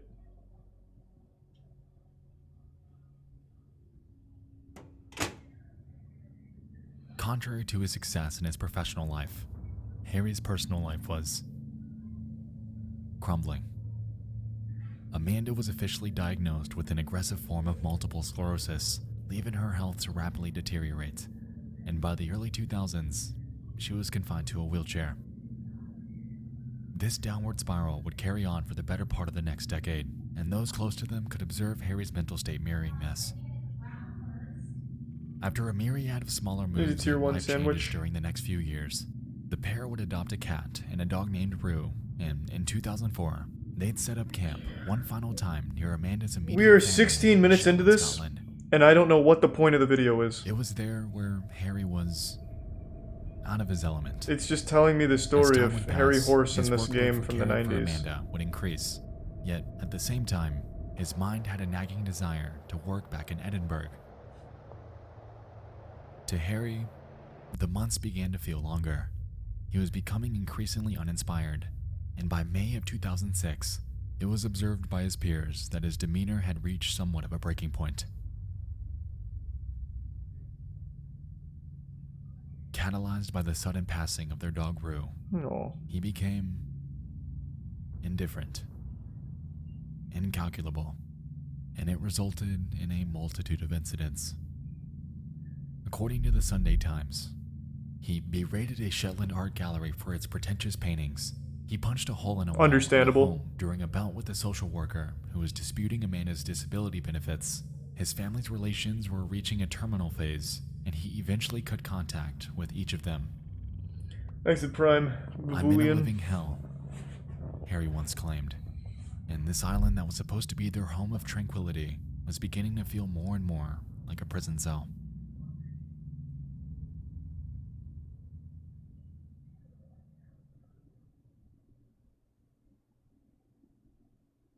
Speedrun Alt F4. Maybe. Thanks to Prime. Later Tater?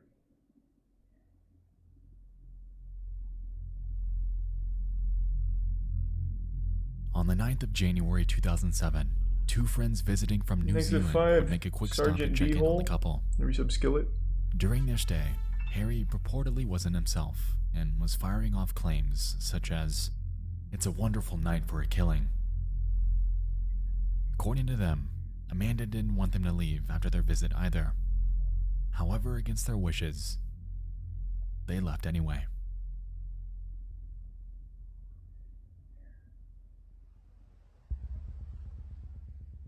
Maybe, Rope. I can look into it.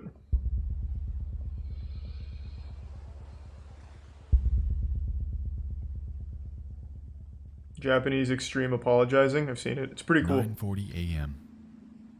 January 10th.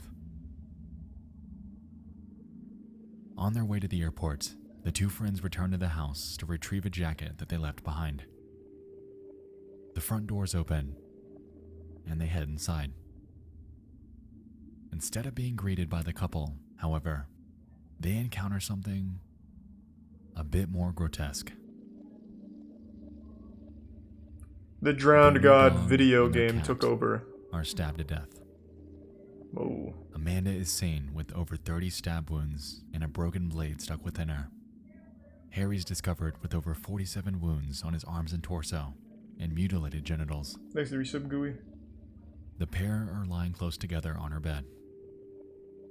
There's blood on the floor, the windows, the walls, and the scene is unlike anything they've ever witnessed. According to the media, it's believed that that evening, Harry snapped after consuming an alleged cocktail of drugs, stabbing his wife over and over until the first knife broke off inside her. He grabbed another and continued stabbing her before shifting his attention to their two pets. And after killing them, he would turn the knife on himself, stabbing his own torso and genitals until both Amanda and he bled to death. 47 times. The doctor Jesus who attended Christ. hasn't returned to work. An officer claimed. It's the worst thing he's ever seen. Thanks to resub Kayla.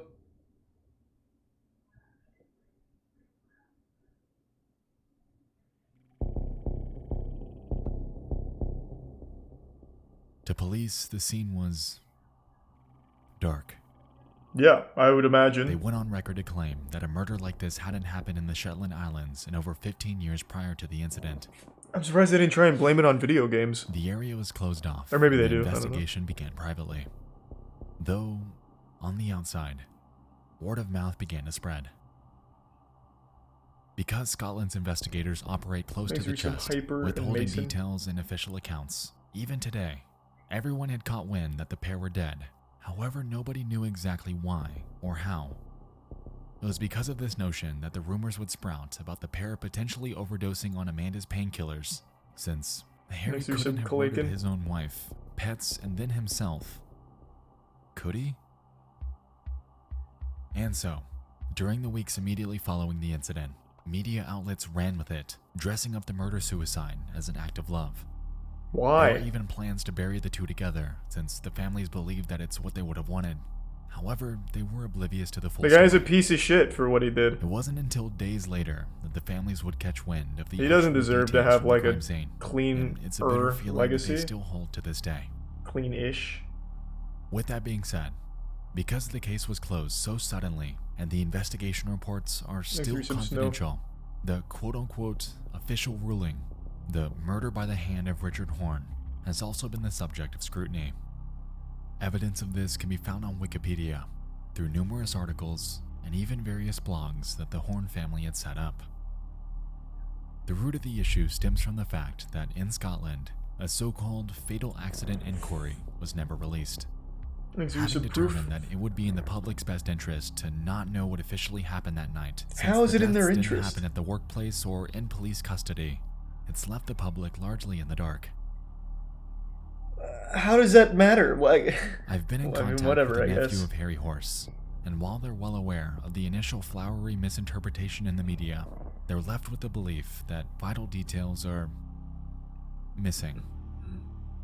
According to them, throughout this investigation, they've been excluded, misled, drip-fed information, and to date, everything that's been released has led to closed doors.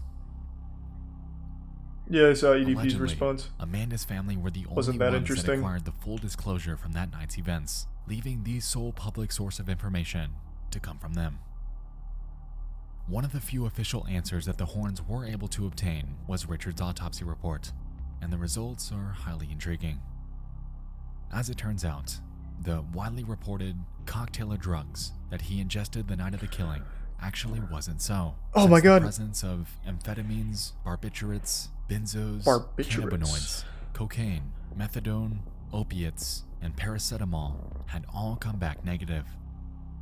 And the same goes for his blood alcohol and urine alcohol levels, which were also at 0. Did you Aside test from for elevated demonic levels presences of the though? Antidepressant amitriptyline.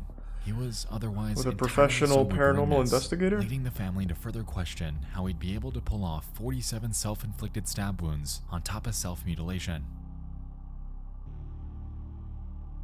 Were they murdered? A document they curated claims. To date, a high court judge and forensic psychologist, amongst others, believe so. Oh. Someone got away with murder. But can we prove it? Only time will tell.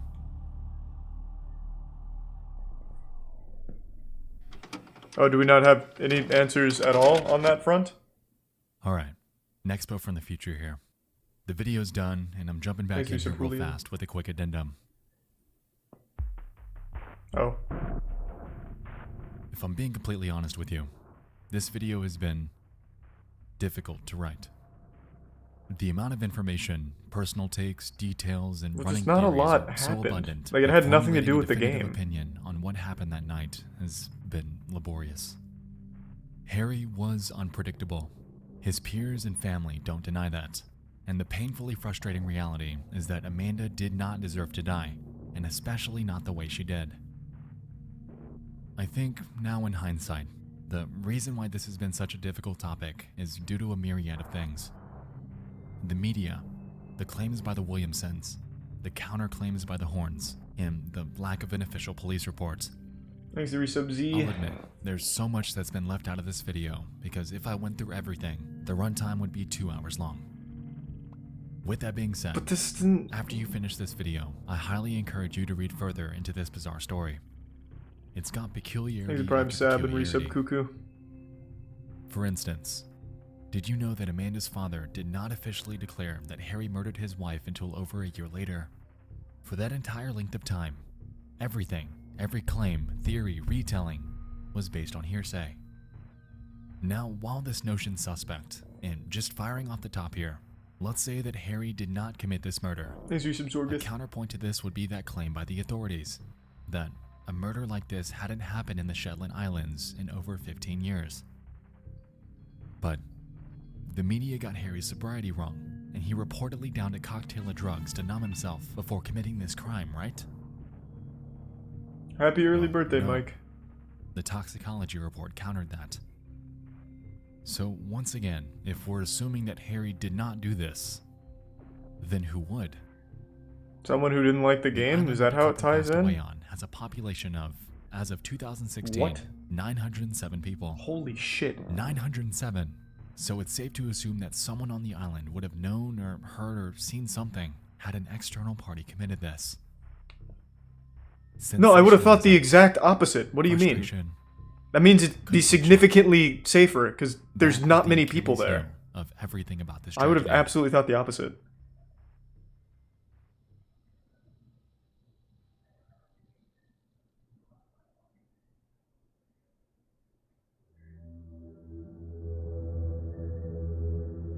The story of Amanda Williamson and Harry Horse is a metaphorical amalgamation of tension, devolvement, and madness. What?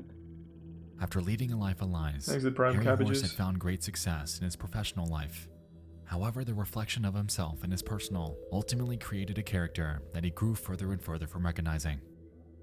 The events that played out that night are the summit, the breaking point of a relationship that could have been, should have been Thanks so to much Prime- better. the Prime Lazy. Yet the circumstances that surrounded them ultimately crumbled into calamity. Yeah, that's like the... I like Nexpo, but that's like the third video now we've watched that has actually no purpose.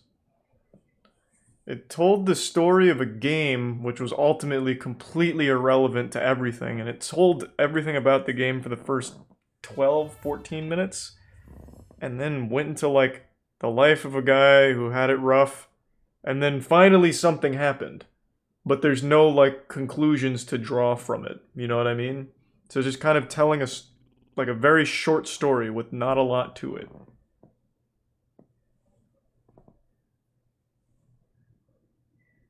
It's not irrelevant, to be fair. How is it not irrelevant? Where did the game tie into anything with what Harry Horse did?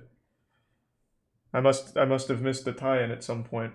In Drowned God, was there some proclamation from the creator that he was going to be a murderer at some point? Like, it didn't tie in at all. It's just, he happened to have made a game. I'm sure at some point he also played a sport. Like, it's completely irrelevant.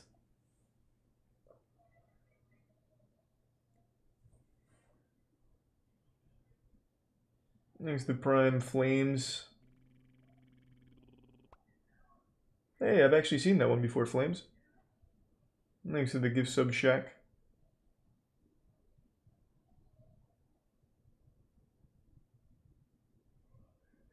The brilliant fighting game community? This sounds really familiar. Oh, I've seen this. Yeah, Cropcat. It's been 4 years since that. Hey, I didn't even know he came back. Good, it took too long. I love Cropcat. I didn't see him post that Cyberpunk video, but I also don't really want to watch Cyberpunk shit, to be fair. Thanks to 5 gift subs, Fancy Feast. Good to see you again. Hope you had a good day. A skate video? Probably not. I'm not watching a single new Darman video. We'll do Darman again in like a week or 2 weeks when there's more than one new video. We just caught up on him like not even 3 days ago.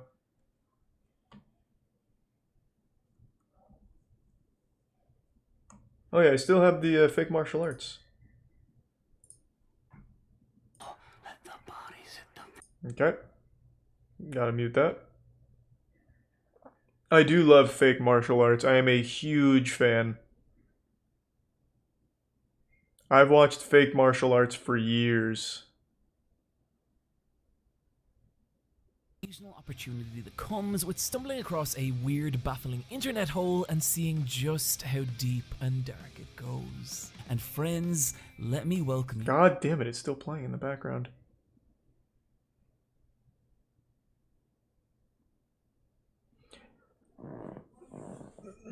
Have I seen the Dark Kids YouTube channel? Nope, I have not. All the way up to the near super... It's still going. All of it's fake? Well, martial arts is real. It's just... There's a lot of scammers that do this shit. Be an ironic choice coming... Still going. It's not gonna get you a DMCA. If anything would get you a DMCA on Twitch, it's fucking Let the Bodies Hit the Floor. That used to get you copyright strikes if you played even a snippet of it on YouTube. Until they eventually bought the rights to play it because so many people were getting strikes from it back in the day. I think it gives me some understanding in how a person is able to convince themselves they have these abilities. Whatever. And I'll let it why ride. A room full of people would be willing to believe them. And it's around here that a darker, more insidious... All of martial arts is fake? Arts begins to emerge. Alright, tough guy. Go fight a Muay Thai practitioner. To understand the appeal of martial arts. Take your Dorito-dusted finger kung fu and bring it to the Muay Thai realm and take it by storm. Kung fu craze of the early 70s. Martial arts were first introduced to America late into World War II, when American soldiers deployed in Japan learned different forms of karate and judo, even having it integrated into Steven their Seagal basic training. was a good example. And later, these same soldiers I'm a would fucking return to weapon. America and open their own Deadliest man on the planet, Steven Seagal, baby. But where martial arts really started to penetrate popular culture was the resurgence of the Hong Kong Kung Fu movie. And whatever else I'm going to talk about this video, one thing I want to make clear Thank you for 5 is gift that subs, Kung Chance. Fu Thank you, movies Chance. are fucking awesome. If you've never seen Agreed. the likes of Drunken Master, Enter the Dragon, Five Fingers of Death, or Snake in Eagle's Shadow, you should do everything you can to track them down. These movies are stunning physical fantasies. Stories told less through dialogue and plot development as much as they are through beautifully constructed. The action in these old movies is still significantly better than modern action. Into furious bouts of physical combat, making for kinetic, exhilarating blasts of cinema. But there was also another side to the choreographed violence, as at the heart of many of these movies was a bold declaration of national identity, a deeply political message tied to these fighters. In the late 19th and early 20th century, China and Hong Kong had suffered repeated invasions and colonizations by British and Japanese armies, with the Chinese people being seen as a weak, divided nation incapable of defending itself from invading forces, with the Chinese routinely referred to as the sick men of Asia.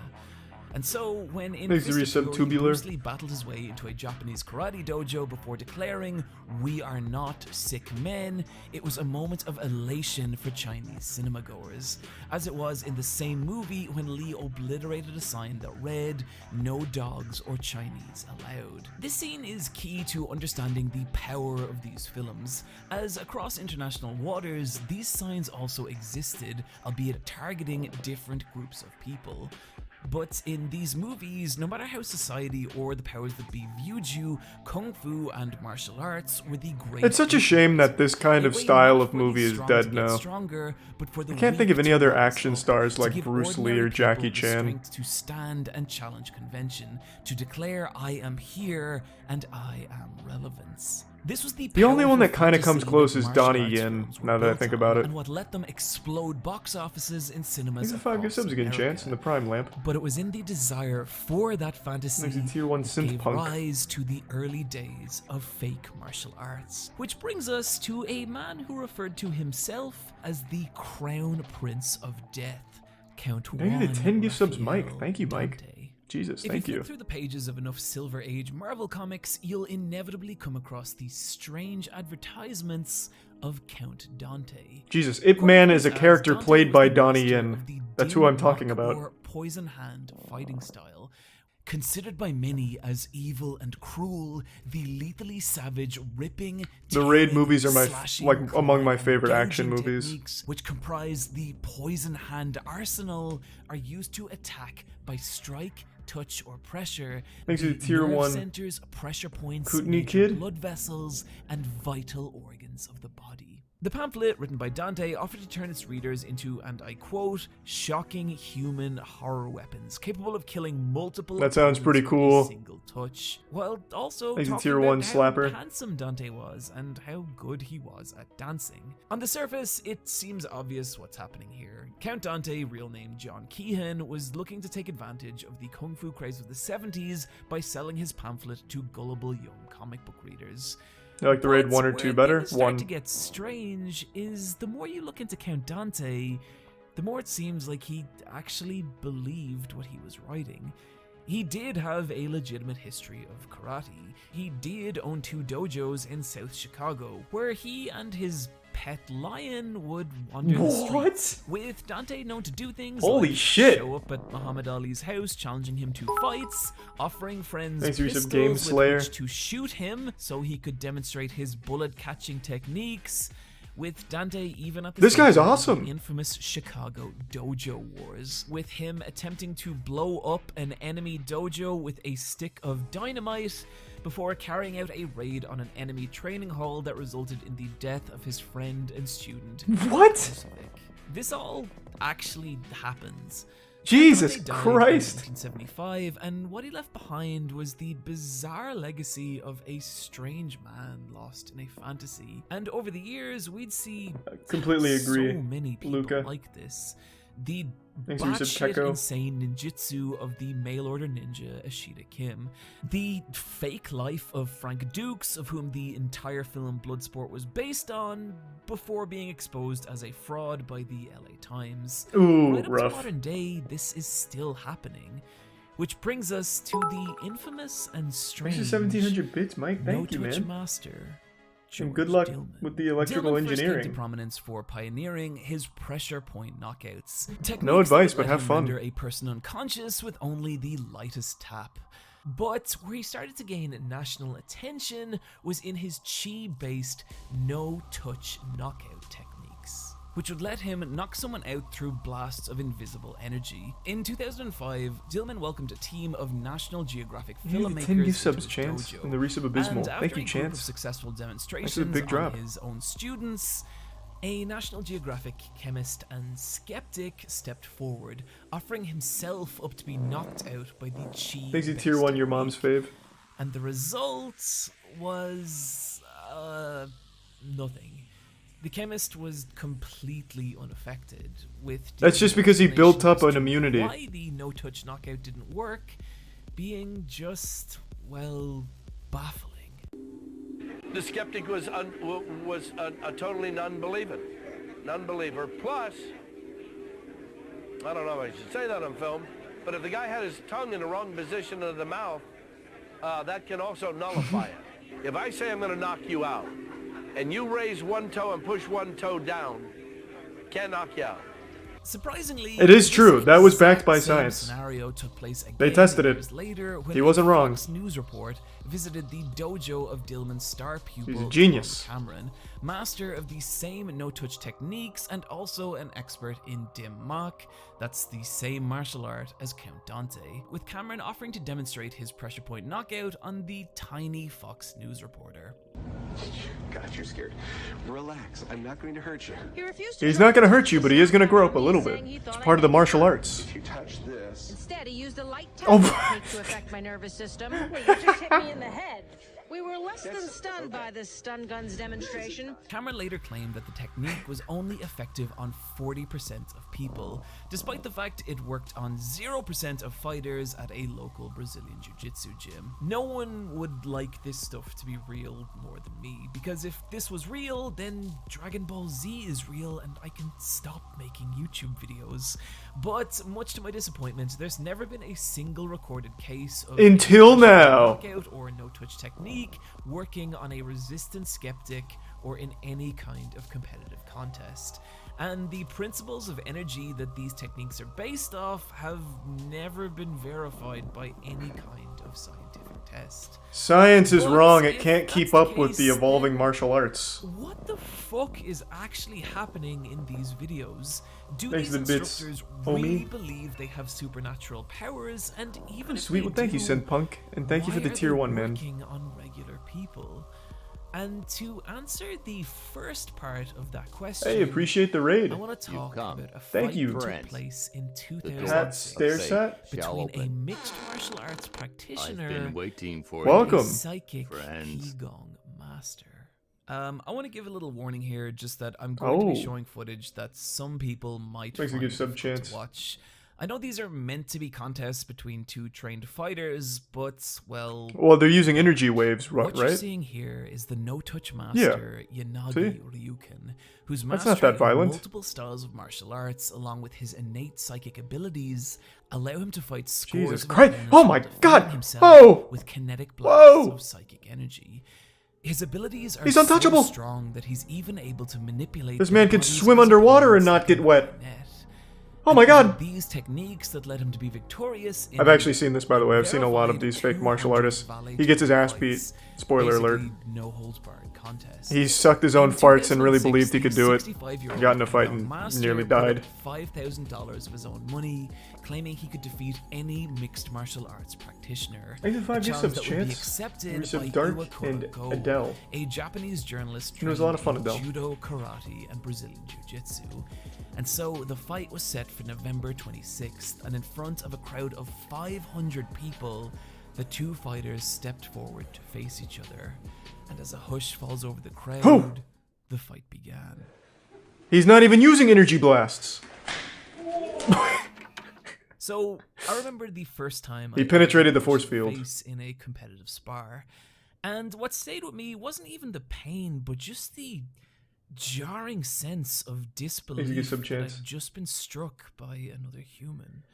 And learning to get over that shock, learning how to get punched in the face, He had his maybe left the toe most up. valuable That's how he was lesson able to I've do it. taken from martial arts.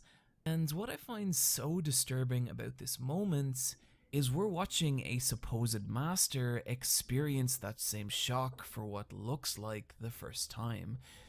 Well, yeah, because he's never had his force field broken. Fighter even checking if he's okay before the fight continues Thanks, and comes to a brutal, immediate conclusion. I don't take any pleasure in this footage. To me, we're watching an old man being violently humiliated on what has to be the worst. He's not old, he's actually only 19. The energy ages him substantially faster than the rest of us. 65-year-old's mind as he kneels on the mat, clutching his beaten, broken face. But I also think it's hard not to watch this footage and not consider the level of delusion that brought him to this moment. A delusion so strong that not even this fight could break it. Ryukin would later claim that his psychic abilities were not working that day due to an illness, and he has since returned to teaching martial arts, well, thank God. New students, and propagating his no-touch fighting. Why do people let them do this? Because clearly the students have to be in on it, but why? Moves, yeah, it's likely they just to be like. And it's probably like set him up for embarrassment. Delusion to trap yourself in when it brings a following, wealth, and he doesn't pay them. But then, what about the students? Why are they behaving? That's what I was just wondering. And to answer that question, thanks, Resub Sneaky in the prime shade. Look at another phenomenon where groups of people gather in small rooms. Oh, hypnosis. And act in strange, bizarre ways. Psychologists believe that what draws people into cults isn't a desire for spiritual fulfillment or a search for some higher power, but simple human comfort. A desire that cults manipulate and prey upon, exposing the greatest insecurities of their members and offering them comfort and protection from it. This was the same psychological manipulation that let Charles Manson control his followers, making them act in strange, bizarre ways and even commit murder. The same promise of comfort and community that led to the members of the Heaven's Gate cult castrating themselves before committing group suicide, leaving 39 dead. And next to that, falling over to a hokey technique is nothing. Even look at this footage of the faith healer and alleged con artist Benny Hinn, and you can imagine that if Hinn I like how he has to say alleged con artist, as if this isn't immediately proof that he's a con artist. And that's because it's all the same principle. Put all your faith into this one individual and they will give you the means to guard yourself from the evils of this world. And in the case of fake martial arts, that evil is a primary human fear. Violence from other people. And there's a tremendous Tier 1 Lapland. comfort in that.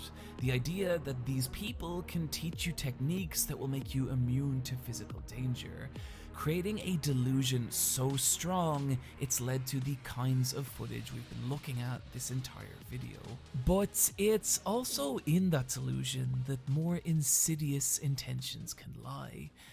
And this, friends, brings us to the troubling story of James Heydrich. James Heydrich first entered public consciousness. Wait, I don't know this one. On the American TV show That's Incredible, in which Heydrich demonstrated his stunning telekinetic abilities. Oh God, Jesus Christ! Which allowed him, through psychic force, to turn the pages of a phone book, rotate pencils, and even manipulate dollar bills. Oh, James. Well, actually, I do know him. James Randi proved that he was just blowing. Psychic abilities he'd learned from his own self-taught martial arts, combined with the teachings of a Chinese grandmaster. At least I think this is James Randi who proved that he was blowing. Onto children through special training. And so, through numerous television appearances and his own charisma, Heydrich Beardy Boy and Donkey following of around 3,000 students, making Heydrich's dojo the largest in North America. And one very awkward encounter with the amazing Randy aside, Heydrich seemed like the second coming of Bruce Lee, surrounding himself in a delusion that thousands of people were willing to believe in and pay him for. But in 1982, that delusion would come crashing down around him in a television special called Psychic Confession. Uh-oh. The special was hosted by Danny Corman, an investigative journalist and These are part-time 5 subs, magician TDL. who had discovered how Heydrich was manipulating these objects, and that was through a concentrated stream of air from his nose and mouth. And so who would have guessed? Broadcast, Corman asked Heydrich to teach him these techniques and help him harness his own psychic energy. But then, unbeknownst to Heydrich, used the same blowing air trick to move the pencil.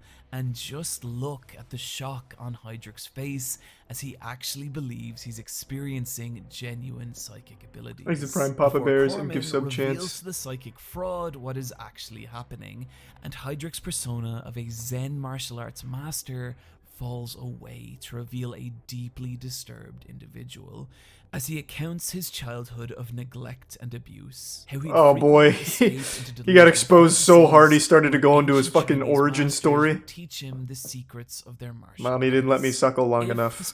I never got the nutrients I needed. If kind of sad, but unfortunately, 7 years later, things took a disturbing turn. Thanks to 5 gift subs, as Pinball Heydrich Cowboy. was convicted of 11 counts Oh boy. of child molestation. All children he had lured Did he in, touch them or promised use of his psychic delusional abilities? powers, and then abused. This is where fake martial arts go from laughing at a group of people LARPing in a gym to something more sinister. And maybe it's not always as directly predatory as Heydrich, but that doesn't mean they aren't still dangerous in other ways. When I look in the backgrounds of a lot of these videos, I see people, vulnerable people. I see women, kids, people there to learn to defend themselves. But what they're being sold is the truth. Empty lie. Something that would fail them in the potential most dire moments of their lives. And I think not necessarily. Really it could work. Disgusting about if you meet the right attacker, I guess. Best, fake martial arts are a dangerous fantasy. But at worst, give some they're blue a way man. to sell a delusional narrative and prey upon innocent people. And so, to end this video, I want to talk about one of those narratives. Thanks to the resub, Scott one Steiner. that's playing out right now. Hey, big man! I want to talk this guy's about great. The story of Xu Xiaodong. He's so good. Xu Xiaodong is a Beijing-born radio DJ and mixed martial arts practitioner who, unwittingly, has become the center of a massive cultural war in China. One that began in early 2017, a time when the Chinese government was deep into a movement known as the Great Rejuvenation of the Chinese nation. A cultural campaign designed to instill national patriotism in the youth of China. And one of the ways it did this was through the propagation of traditional Chinese martial arts. Through means like making mastery of Tai Chi mandatory for graduating certain Chinese high schools, as well as airing television specials that showed Tai Chi as a way to unlock a near mystical power, with Tai Chi masters out wrestling judo black belts, dodging the thrusts of professional level fencers, and blowing back groups of attackers with a single powerful movement. I have actually done a year of Tai Chi and found it tier 1 really Anders. great form of soft exercise. Granted, one with zero application to actual fighting, but hey, that's not why I was there, and more importantly, not what my teacher sold it as. But that wasn't the case with these. God, he's styles. fucking One powerful. In particular, starring Most the powerful Tai man Chi I've ever master, seen. Wei Lei. Wei Lei was a huge believer in the combat prowess of Tai Chi, stating he could defeat any mixed martial arts fighter and even break a rear naked choke with one hand, much to the ire of what a anyone weird who has claim. ever been in a rear naked choke. Enter Xu Xiaodong. After Xu Xiaodong voiced his skepticism in Wei Lei's claims on his radio show, he had his home address doxed by the followers of the Tai Chi master, endangering both him and his family. Furious, Xu Xiaodong traveled to Wei Lei's training hall and challenged the Tai Chi master to prove his claims in an exhibition match. And in front of a crowd of onlookers, the 40-year-old Can't click MMA it, poop, but just fighter tell me what it's pummeled called. the Tai Chi master in less than 30 seconds. Xu would later refer to this match as the fight that shook the heavens, and it did. China was left in shock by the match's They outcome, hate but this rather guy. than validating Xu, They hate both him. The martial arts community and the Chinese media were incensed by Xu's actions, accusing him of attacking China's national heritage. Xu receiving over 100 challenges from enraged martial arts masters. All of which he could beat their ass in seconds. They're trained in Tai Chi. What was it? Tai Chi? I forgot already what it's called. The make a ball in your center chest But despite this, and it's push ball obvious out. when listening to him speak that he has a profound love of mixed martial arts, which is a system of fighting mixing all styles together and discarding anything that isn't directly effective, creating a complete all-rounded system of punching, kicking, and grappling. But in China, MMA is still viewed by many as a vulgar, crass form of fighting, vastly inferior to the traditional Chinese martial arts styles like Tai Chi, Wing Chun, and the various forms of Kung Fu. And this is where Shu's issues begin. Yeah, they know none of them work Chinese martial arts at all. have become a mass con, a means I see to tier 1 blind clues in the tier 1 over Brian. reliance on rigid movement patterns with little relevance. I to don't think I can watch that fighting. feces. And I know while exactly what that's love about. Kung Fu for reasons we've already talked about, it's hard to argue with Shu's claims considering how poorly traditional Chinese martial arts have fared against other more modern fighting styles. But to Shu, where the real hypocrisy lies is in how traditional Chinese He may have been knocked out by that punch, but when he made impact with his chi force field, his arm shattered. It just, the video didn't play long enough. And he also exploded and died. And then go on to sell the false So yeah, the master was knocked out, but the guy that hit him died. People, all under the guise of national patriotism. And so, with the intent of showing the people of China a genuine means to grow stronger, Shu began taking on these Chinese masters. And a lot of these matches play out the same. All of them do. Begins, the strikes of Shu's opponent are shown as weak and ineffective before they are bloodied and beaten by Shu. But as these fights went on, something strange started to happen.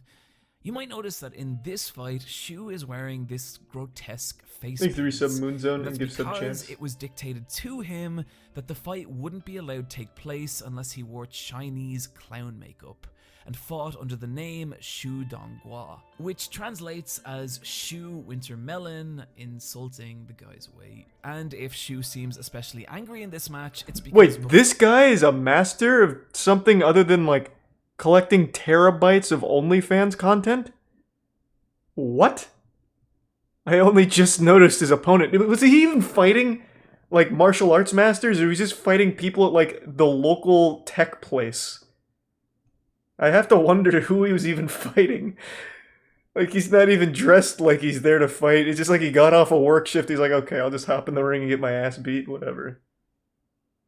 For the fight, his Chinese social credit score was lowered to the point that he was no longer able to use air travel or high-speed trains, forcing him to take a 36-hour hard-seat train ride to even attend the fight. And you might ask why Shu is being treated like this, and the answer is that the Chinese government really wishes he wasn't doing what he is, and so a campaign of harassment, censorship, and humiliation has begun against him. He's had his they gym hate him. closed down, his social media accounts deleted, he's been forced to apologize, he's been fined tens of thousands of dollars, forcing him to move out of his home, his fights have been shut down by the police, he's been accused of being a spy, and has even been harassed and ostracized. This clip showing a group of 8 Tai Chi students blocking Shu from leaving his hotel. They don't realize how close they were to dying right there. With Shu himself suffering. They practiced Tai Chi. But the If a middle school boxing club came in, they could have beat their ass. Disowned by the martial arts gym he taught at for 20 years. All things he publicly spoke on in an emotionally charged live stream as the 40-year-old mixed martial artist breaks down in tears, recounting the isolation and torment he and his family have had to endure. 我20年待的地方，说没就没了。 Prime Cryo. 我在我自己的微博上，我写我很光荣，我是什刹海的教练。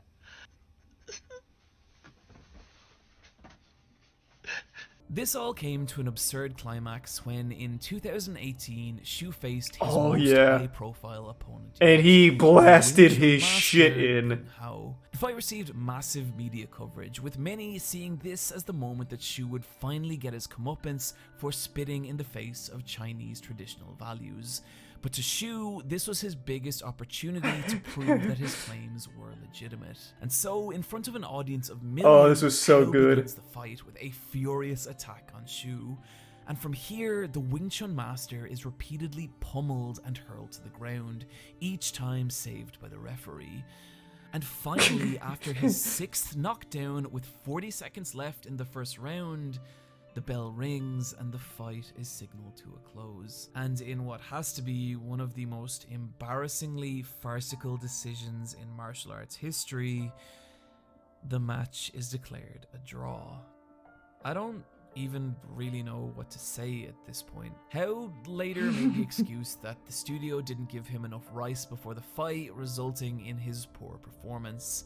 And Shu is still taking on martial arts masters, remaining undefeated after 17 fights, and continues to endure a campaign of harassment and humiliation. Yeah, it's fucking rough, but that guy's a hero. Martial arts. Have done for a very long time. For me, stepping out onto the mat and letting life's troubles fall away as you give your all against a skilled opponent, that's become a tool for me to deal with anxiety, depression, all kinds of shit. But I think even more than that. Yeah, I'm sure. So when I first saw that, I thought for sure they were just gonna say the other guy won.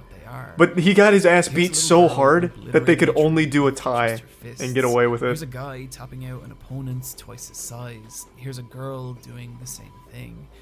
With the right training and technique, martial arts can give strength to just about anyone. And I think that's a There's got to be a way to support the guy. You're talking about Shu? But no, I don't think there is. Distorted and manipulated. He is literally not allowed on the internet. Last I saw, he is banned from everything. And to me, that's the opposite of what martial He's not allowed to fly. Should be. He's not allowed to really travel. He has been actually fucking held prisoner. Yeah, I don't think there's a whole lot you can do unless they finally eased up on it, but last I saw, he was off of everything.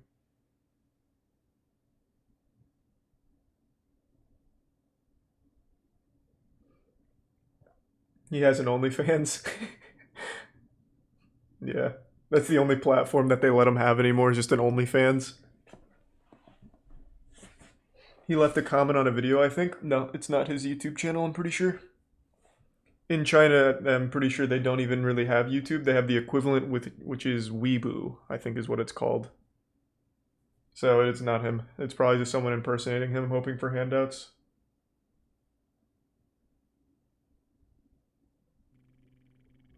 He's a tier 1 Boigmord. Bill. Yeah, I don't know what it is then, yeah.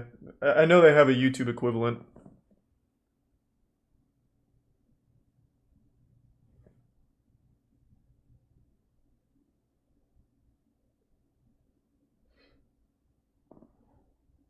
Billy. That's what it is?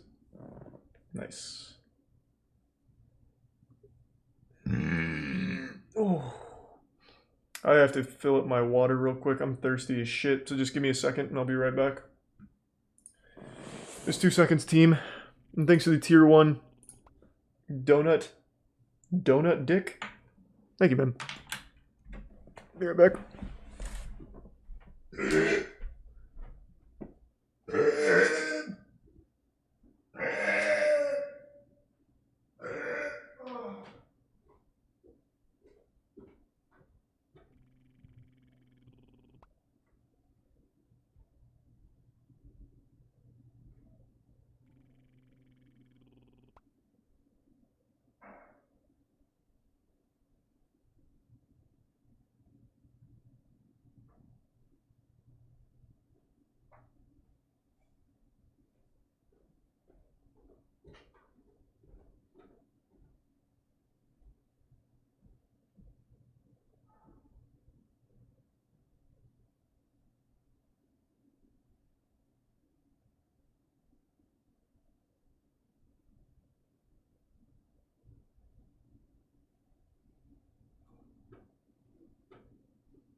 Alright, I'm gonna come take over.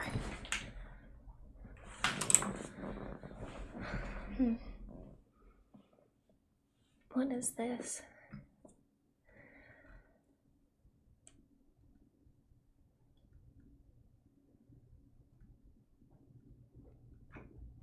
it's just Kate. I thought he was coming back already.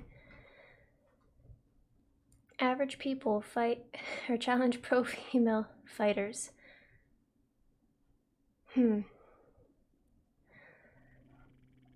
Sounds kind of boring.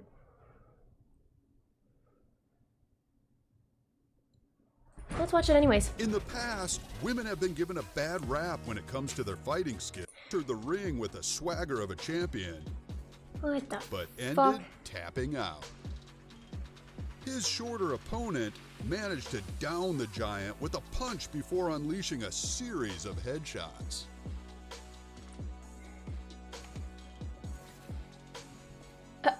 Number 9. A young female wrestler known as Emily the Hello. Showstopper on her YouTube channel was more than ready to take on a 15-year-old green belt. At the start of their match, both fighters seemed to get the upper old is hand she? on the other at times, but it was Emily who eventually managed to dominate her opponent, forcing him to go on the defensive. Unfortunately for the poor guy, Emily managed to pull off a triangle lock that led to the referee calling the fight in her favor.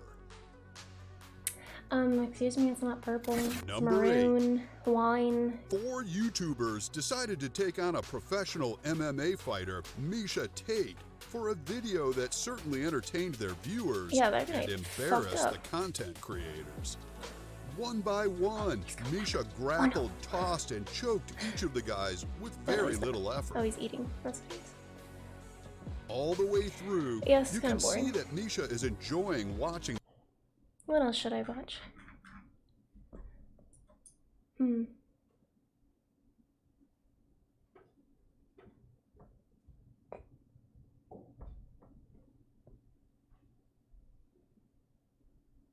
he went to the bedroom. He thinks I'm over there.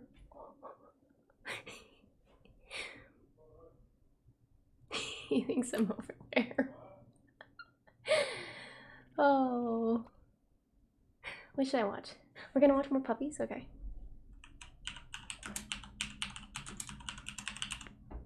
What are you doing? I decided to do stream takeover. More puppies.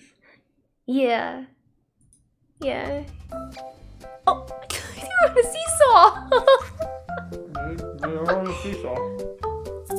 Look at them! Why they're all huskies?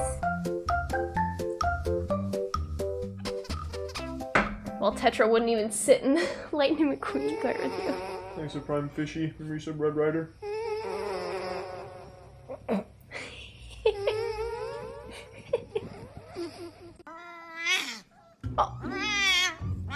What? What?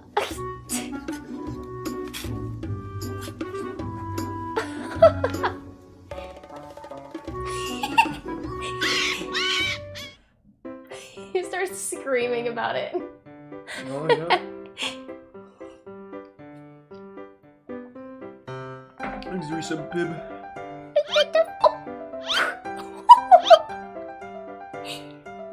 And keep going.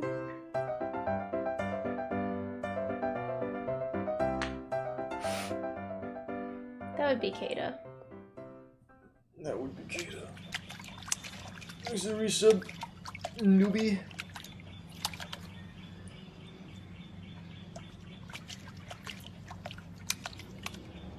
I'm not understanding what's very cute about this, but it's still a cute puppy. Unless it falls in, then that would be cute or funnier. Oh, nope.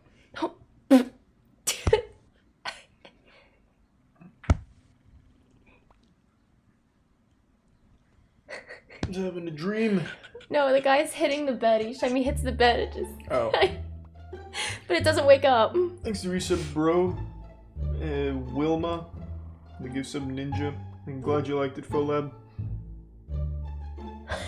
Are you ready for some man videos? No. I tried some man videos and they were boring. What did you try? Normal people challenge female fighters. What? Normal people challenged professional female fighters. What? Just before this. I was only going to the bathroom for like 2 minutes. There's no way you watched the video in that time. I watched like 4 minutes of it. Look at how he's carrying him. He won't let go. The Sheba. The Sheba says no. Thanks to the bitch Polybius. It's very cute.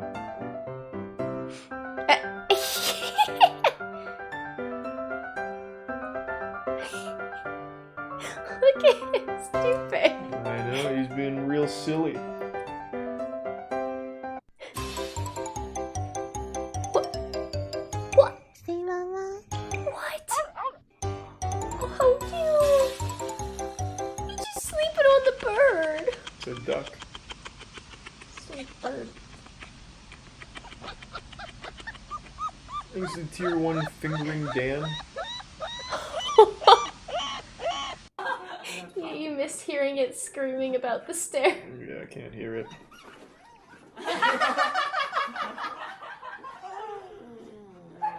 Thanks to the resub Displacement.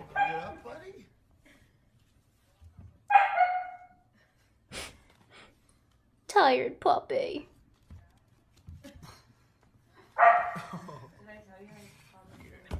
Tired puppy.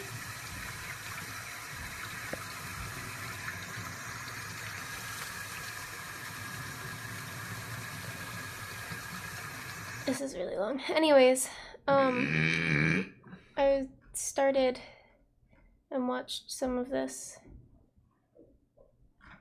Was that Shroud? I don't know. Oh no. I don't know who any of these people are. Gotcha. It was just something that I said, sure, let's try this out, and it was Thanks to bad. Prime Fluffy. It was bad. What were you watching? I was watching martial arts. My puppies were cuter. Well, you'll get no argument from me. Anyways, yeah, I'm gonna go to bed. Alright, babe. I'll come say goodnight in a minute. I just thought you since you weren't in here, I went downstairs and you went while you were in the bathroom, and I was like, wait, I'm gonna go take over stream. Nice. So I came back up here, and then you decided to eat something. And then when you came up here, you thought I was in the bedroom, so I had time to take over for a little bit. Yeah, I thought you went to bed. No. Thanks for your sub Now I am. And the Prime Sweater. Anyways. Good night, stream. Did you tell them about tomorrow? No, I didn't. Just doing the 24-hour stream tomorrow, like at noon or something. Whenever we get up. It'll be the same crew from the charity stream. Did you find out if Chelsea and Julianne are coming, or? No, I did not. But we'll see. Alrighty. Good night. Sleep well. I don't know why you keep doing salutes. You've literally never done that in your life. I actually end all of my streams that way. Oh, nice. Do that and sayonara. Thanks to resub Corgi and Doom. That's my thing, but hey. That's your new catchphrase or your new signature? It's been for a while. No, I've never seen it. Well, you don't watch my streams. I'm usually streaming at that time. Rude. You don't support me. Thanks to the bits Red Wolf and Squatch. And thanks for the tin. The dryer? No, I didn't hear it. But I wouldn't have heard it over my aggressive stream anyway. I was pissing real hard. No, I didn't. Reliant, huh? I've never heard of it.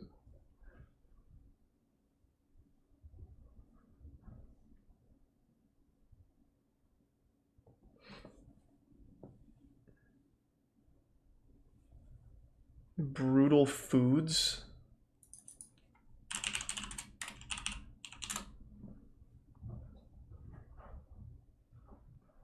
Does he just eat? Or is it like a... Let me see. This video is sponsored by HelloFresh. Oh.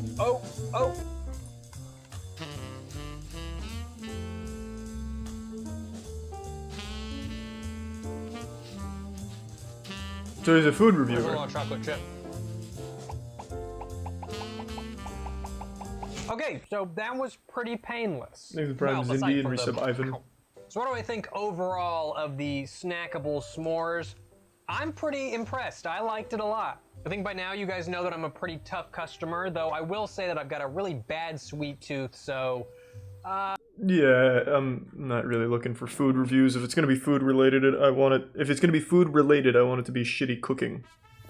Not just a guy enjoying some food.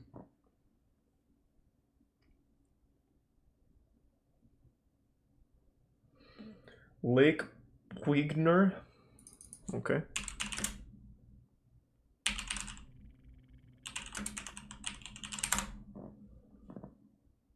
This? There's a tier 1 voice in the Prime Optima. This was once the shaft of the Jefferson Island salt mine. Rest in peace, Jefferson Salt. Out of the earth since 1919. Louisiana's salt lies in gigantic underground domes, some larger than Mount Everest, which are pushed upward by the force of the heavier rock that surrounds them. Part of the Jefferson Island mine is located directly under Lake Peigneur. Thanks for 5 gift subs, Snoring Doggy. By the Diamond Crystal Salt Company. Appreciate it, thank you, Snoring. Shared space on Jefferson Island with a lush botanical preserve, known as Live Oak Gardens. There's another abundant resource deep under Lake Peigneur. One frequently found in pockets near. Is this about the lake that got drained completely by accident? Salt is white. That salt moves upward and it pierces through surrounding strata. These are the 6 gift subs, fluffy sweaters. And Thank you. limestones. Oh, it is. And this piercing produces faults and folds within these surrounding sediments, producing an ideal mechanism to trap oil. Thanks, resub Bucci. So it was hardly surprising that Texaco was conducting exploratory drilling close to the Jefferson Island salt mine. Thank you. In November of 1980. On November 20th, the two delicate underground and underwater operations, drilling oil and mining salt, collided in spectacular fashion. Well, it was a typical day in November the 20th. Thanks to resub Nina.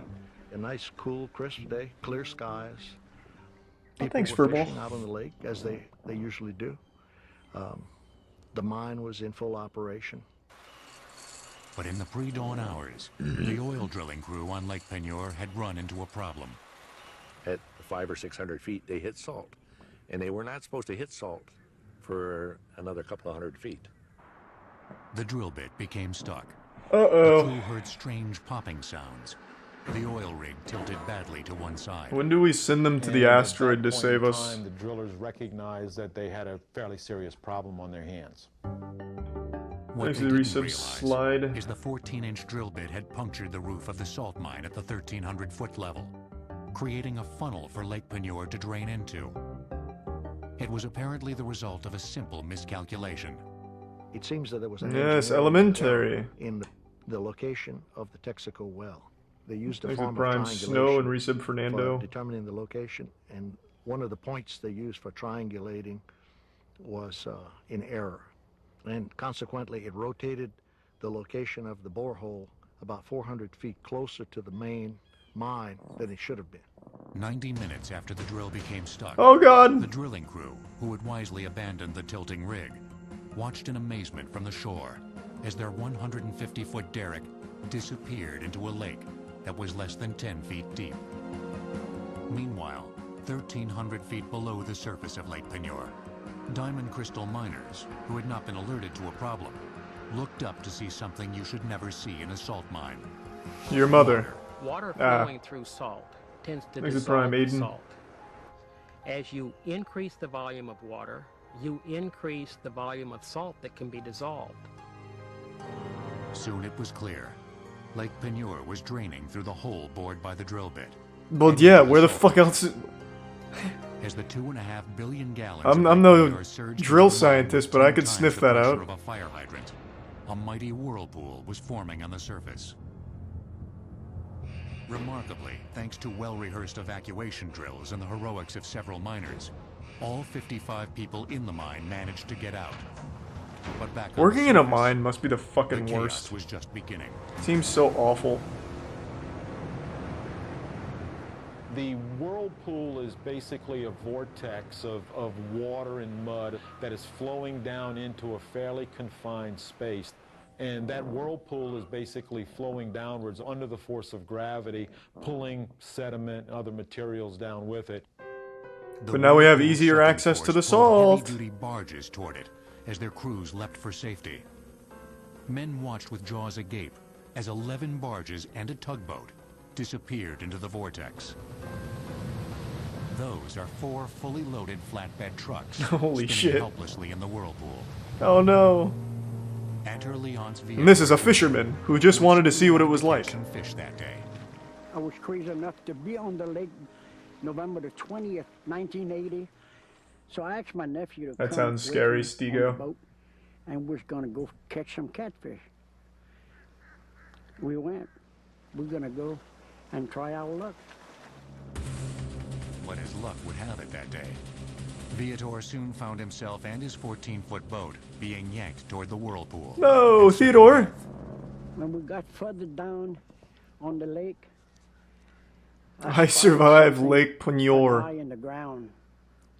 To me, it measured 100 feet in diameter. And there was a lot of barges all glued to it. I didn't know what was happening. When a barge that was blocking the way was sucked into the hole, it gave Viator a narrow path to skirt the maelstrom. He gunned the motor and reached the shore with seconds to spare. Viator then tied his boat to a tree. When I looked like this, I seen my boat that I had tied to the tree. Thanks to and Prime there Big it Meat. was going into the No, we already water. caught up on So Darman. that's the We last watched them thing all I 2 days seen, ago. My boat tied up to the tree, going into the hole. By How then, the fuck did he get the out? whirlpool was sucking down Jefferson Island itself. Before evening, 65 acres of land, Theodore is an including animal. much of Live Oak Gardens, would end up at the bottom of the mine. 150-year-old trees were snapped in half. There were pecan trees that were 150 feet tall Nice. down here in this woods. And then it just ended up being a giant fucking vacant area. 1,500-foot. Yeah. Nice. Why do people keep recommending Darkest Band in History? Was this recently recommended to everyone? Is that why everyone's finding it now?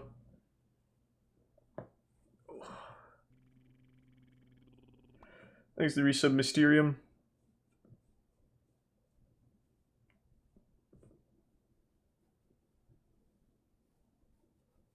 I can't watch this one on stream, I don't think. Also, it's got nothing on G.G. Allen either. G.G. Allen is absolutely the wildest person in music history. Thanks to the bits Aiden and Dommy Dant.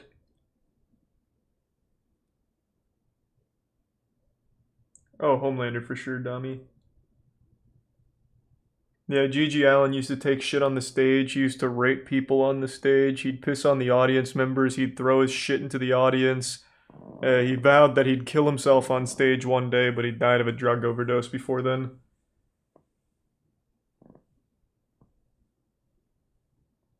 Yeah, no, G.G. Allen was like an actual evil maniac. That was fucked up. People didn't even know he was dead because all of the people he surrounded himself with were just like him, hardcore junkie losers. So when he accidentally overdosed and died, they just left his body there on the floor for like 3 days or something. They assumed that he was just sleeping off a really bad hangover thing or something.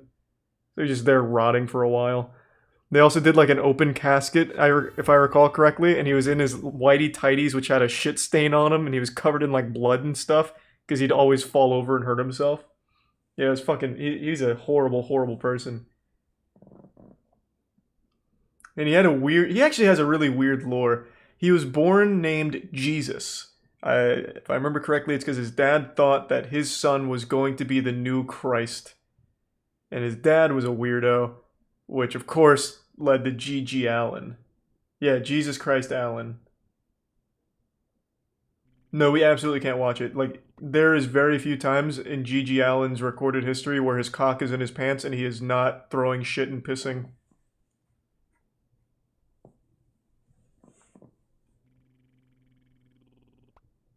Thanks to the gift sub Grippy and Stealthy. Actually, Andrew did a good video on him.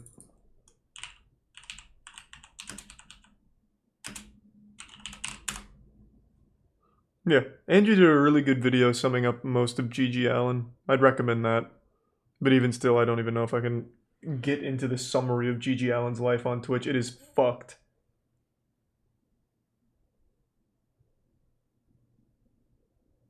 Dude was a clown? No, he was actually like an evil man. He literally like raped people at his shows.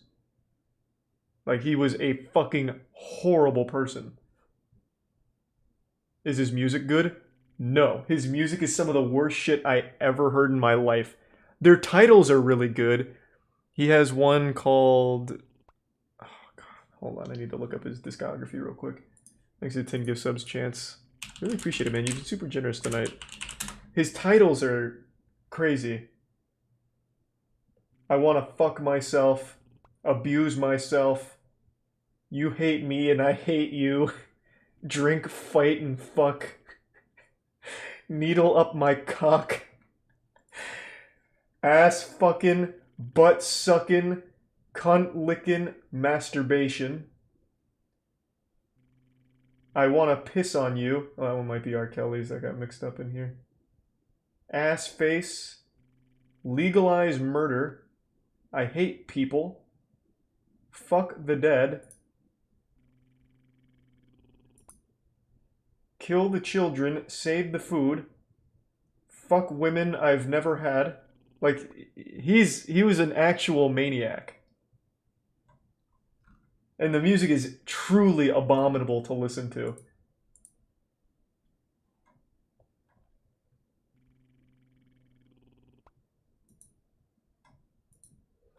Thanks to the gift sub Bellsprout and the resub Reckless. So I don't really know Mayhem. I know a little bit of Mayhem, but I can assure you that they've probably got nothing on G.G. Allen.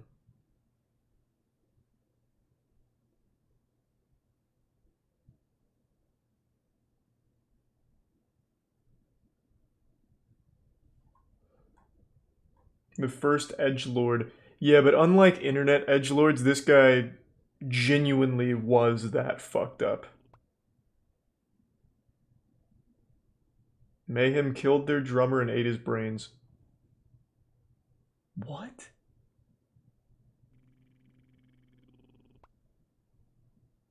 Oh, hey, whoa. Jesus, Jonah. Appreciate the 20 gift subs. Thanks to the resub Ace, Furball, and PB and Jammies. Really appreciate the huge drop of gift subs there, Jonah. Thank you for the gift sub Grippy.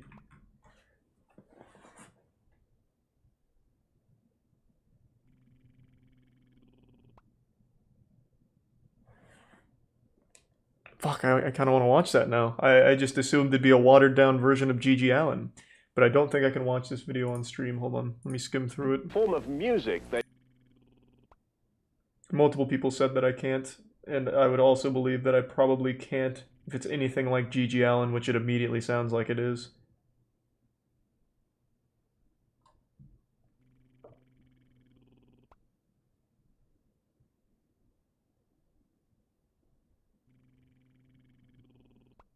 Just skimming through this, I can tell you there's no chance.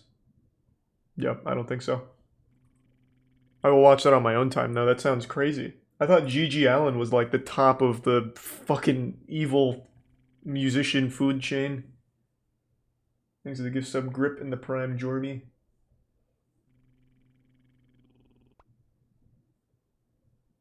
Oh, I know Stitches, the rapper. Yeah, I remember when he released that song with the I Love Selling Blow.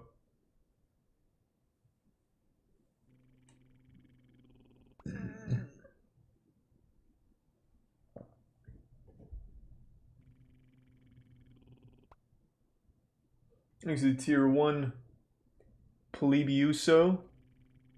Thank you again, Plebius. Japan's most dangerous band? What is up with fucking maniacs in bands?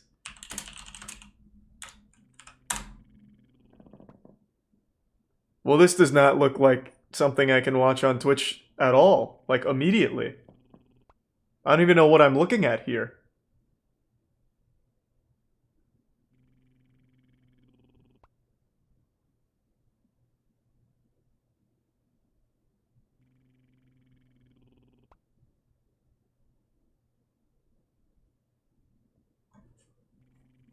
It's somewhat gory. I don't know why you think I would be able to watch that on Twitch.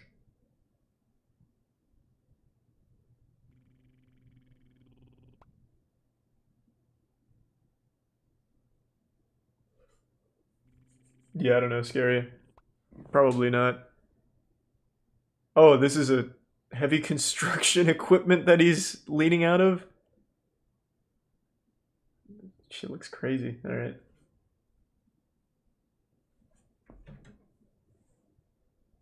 More Hell's Kitchen. Nah, I'm pretty tired of Hell's Kitchen.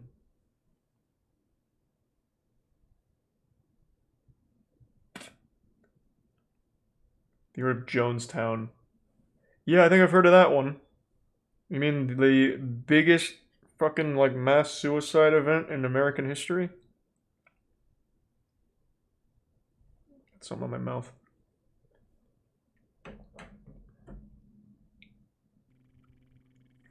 Thanks to give Subtram.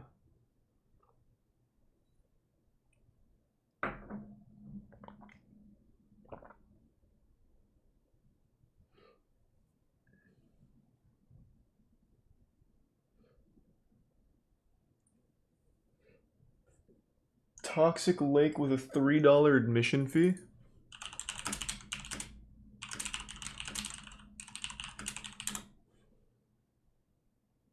The Toxic Pit with... Hey, Tom Scott.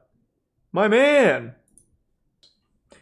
I'm a little underwhelmed, though. They said a bird can survive on that for 18 hours. I thought, like, the second it'd touch it, it'd just, like, get vaporized. So I'm a little underwhelmed. The reality wasn't as cool as the fiction, but whatever. Thanks to Resub Smash Bros. Please don't donate to suggest things, just put it in the chat. I prefer just looking at chat for it.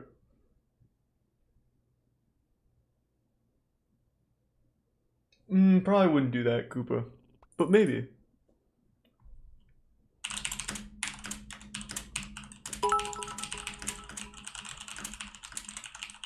Okay. Let me go say goodnight to Tiana real quick and I'll check out this piece of shit.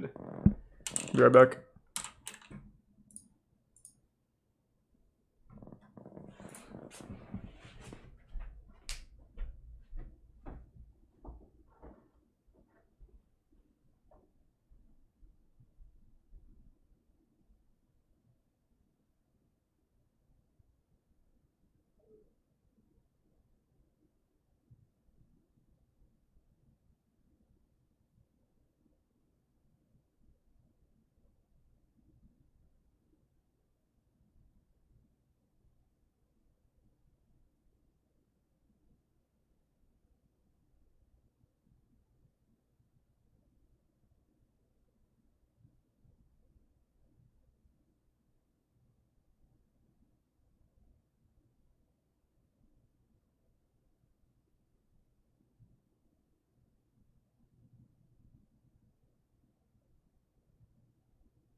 I'm back, team.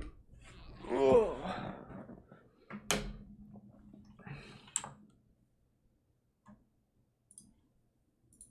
Nope, hold on.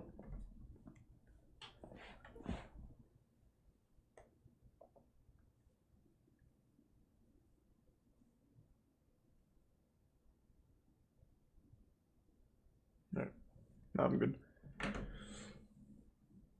Watch the New Zealand today. No. Alright, let's check this bad boy out. An entirely gold bathroom sounds like something out of Austin. You see, you're fucking telling me Steve Gold is the one they sent to an entirely gold bathroom fucking overpriced New York shithole? Architectural Digest has got it figured out. Holding up, like, aluminum cans. Like, the outer coating of an aluminum can spread outwards. Somehow that is worse than the Damien Hirst cum dumpster of medical waste. That fucking hotel room for $100,000 a night, which is just medical waste dumped around with pills that are framed. That is worse. I can't believe that this is somehow worse than Damien Hirst's place. Wow.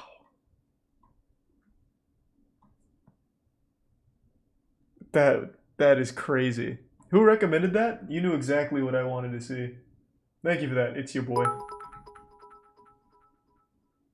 This was absolutely worse. At least with that $100,000 a night medical waste place, like, at least with that place, it's not embarrassing, because you could just go to some corner of it where you don't see all of the medical waste and the stickers of pills on the walls. Here, everything is gold, so everyone knows you have a small cock. Literally everybody. You can't hide that you are at that piece of shit's house.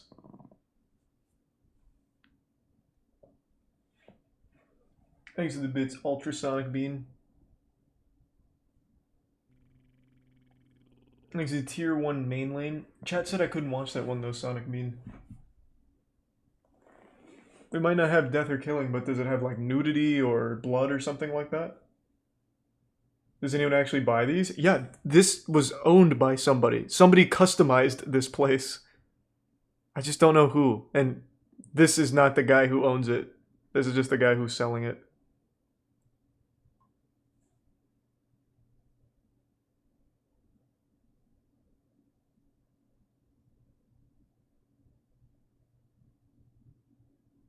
Why the fuck is every super expensive place to live in New York City trash? Because it's New York City. Like, I don't know why you would pay millions to live there. People pay millions just to leave. That place sucks to live. I couldn't imagine living in New York City.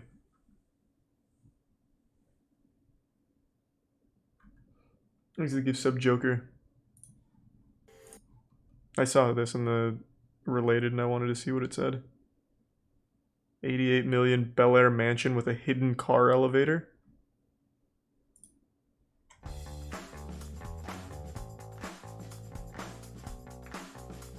Alright, now we're getting somewhere. Welcome to 822 Sarbonne Road, located in the neighborhood of Bel Air in Los Angeles, California. No, I said earlier, Vagabond, we already saw that. Thanks for your sub, J-Man. This property was recently completed in 2018 by Artie Tavangarian of the Artie. Thanks to Tier 1, It Grippy. boasts 9 bedrooms, 15 The baths, resub approximately Gam Gam. 22,000 square feet, and is priced at $88 million. Come with us to have a look. Right to the right of the entrance, you have a 6-car elevator because you're Only 6? Oh, so this is a poor man's mansion. Gross. And I don't even see any gold. Right on there, and then 2 cars could be floating over 20 feet high. So you choose what car you want, you pull it right out into the turnaround, and then it spins you around and spits you right out the gate, just like that, man. We're on the front entrance of the house still, and there's a garden. Olive trees, you have this beautiful water feature for the sound. And here's that seamless indoor-outdoor living of Bel Air, where it I know, opens Rip. up to the house, so it really lets you in. I'm and not has sure, that Tori. perfect blend. We're now at the entrance of the home with this massive solid glass pivot door. You also have a facial recognition and a finger recognition here to let you in, so you can program the entire house for security. This brings you straight into the living area, which all accentuates the massive view. Oh, wow. That is very spacious. You have 6 or 7 different areas where you can lounge and hang out, the bar, living area, formal dining area. And what this developer did was the Albertini automated doors, which nobody does in a residential home like this. So follow me and let's take a look at this fabulous Yeah, home. It's for good very reason. hard to find Why have it? downtown all the way to the ocean views. So you see boats in the water. At night, you see the twinkles of the city. It's one of the top 5 views in all of Los Angeles. According to who? Who said this was a top 5 view? God? The main living room opens up into the kitchen family room. You're facing the view again. You have outdoor dining with a fire pit, indoor lounging, and then it all parlays into the kitchen. So in this main kitchen, behind all these custom Italian doors, very good, Alan. The refrigerator, fully equipped, storage behind the others. You also have your multiple ovens. Everything you need is all tucked away in here. Thanks to resub as. I'm going to show you the chef's kitchen. Follow me. Full chef's kitchen. You got the deep fryer, you got the griddle, you got the grill, you got the 6 burners. That looks cool. You got the walk-in Fuck yeah. freezer. You have to have a walk-in freezer to keep everything fresh. Yep. Pretty cool, huh? No pun intended. So right off the chef's kitchen, you have the outdoor garden, so you could pick. Oh my God. Parsley, all of your herbs, Porcelain lamb. all of your lettuces, organically for the home. Yeah, I would never do that. The beauty of this house is its symmetry and its design, finish, and detail. And what you don't know when you're walking by this gorgeous stone is that it's actually a powder. Oh! You have the backlit floating onyx sink, and then you have the dual his and hers powder rooms. This is more of a function of a very high-end chic hotel, so no one ever has to wait when you're having a party. Thanks to resub Nosher. This is the most This place is just fucking cool. Not gonna lie, this place is fucking awesome. It's so futuristic. Door, and I'm taking you in to the Yes. This is $88 million for sure. That means it's got to have that ultimate wow factor. Yes, master, with the entire best view of the city. You have the beautiful book-matched walnut, the unfilled travertine. You have these really cool, elegant moments to sit down, read a book. Everything is by touch of a button. So we have the outside blinds. They're German aluminum outside blinds. I've never seen this done in the house. We have the drapes that pocket out of the walls so you don't see them. He does sound a little like Steve-O. Yeah, very difficult in modern homes because there's so much glass. But this home, he thought of everything. You're in the master bathroom suite. It's that open, seamless, indoor-outdoor floor plan. So we got the white onyx, which I think is onyx, beautiful, and they lit it not up, marble. so Why? Really a touch of elegance. You step into the shower. Follow me into the shower. You have the big bench so you can sit down and relax. You have the 4 shower massagers. You have the 2 heads. And let's say you get bored and you're like, you know what? How do you prevent people from seeing you shower? The 3 It's knobs, just, the middle is it's a the outdoor completely shower. glass shower. Pretty cool. All of rich LA is gonna see. Oh, there we go. Cock and balls are safe. They thought of everything. Here we have a his and her master closet, white onyx, walnut. Everything's lined and suede. It's all in the details. Look at how cool this is. Tier 1 Coomerd. Leather over the hinges so you don't snag the cashmere. Jesus Christ. Every master closet suite has Genius. to have its own coffee station. You hit a button, you get a latte, you get an espresso to fire you up for the day.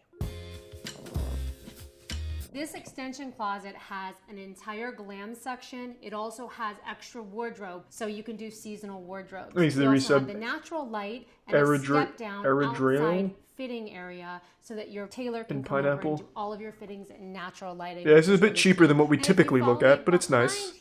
It's livable. Manicure station. Also, your shampoo and hairdresser comes right in through this door to glam you and get you ready for anything you want to do. Here we are on the second floor. With my favorite part is this zero deflection staircase. As you can see, there are no walls holding this staircase up. And this is actually our guest bedroom suite floor. This is actually... What is this piece of art? Just someone suffering on the floor? What, they just took like a picture of one of their workers or something? Like, what? This is the worst art. Why? Why have this? Actually, our guest bedroom suite floor. Come take a look at one of these 7 guest rooms. This one I would say is one of the most unique. Of course, you're view-centric, overlooking the massive infinity pool, and this architectural wall here that has round edges is really phenomenal. In the guest bathroom, you have your Japanese soaking tub, which is a solid piece of Carrara marble. hundreds Oh, of pounds, very good. and you're Very bathing good. here and overlooking. It's the saved. view. We have half of an You egg there also for a have bathtub. Really large Very good. steam shower, so the guests can unwind and get that spa-like experience. Another amazing feature in this guest suite is the Albastino glass windows that open all the way up and lead you out to this Thanks to give some patio kid. that is a few hundred feet long, and it shares and connects to the other guest rooms. And of course, no deck and no guest suite is comfortable unless it has a 30-foot fire feature. Holy shit. Okay. Right on the second floor, we have the man cave. The mansion's not complete without the ability to immediately burn it all down. Candy wall and So we've installed a fireplace everywhere. wine cellar with the cigar humidor. This is every man's dream. Right off the man cave, we have the home cinema.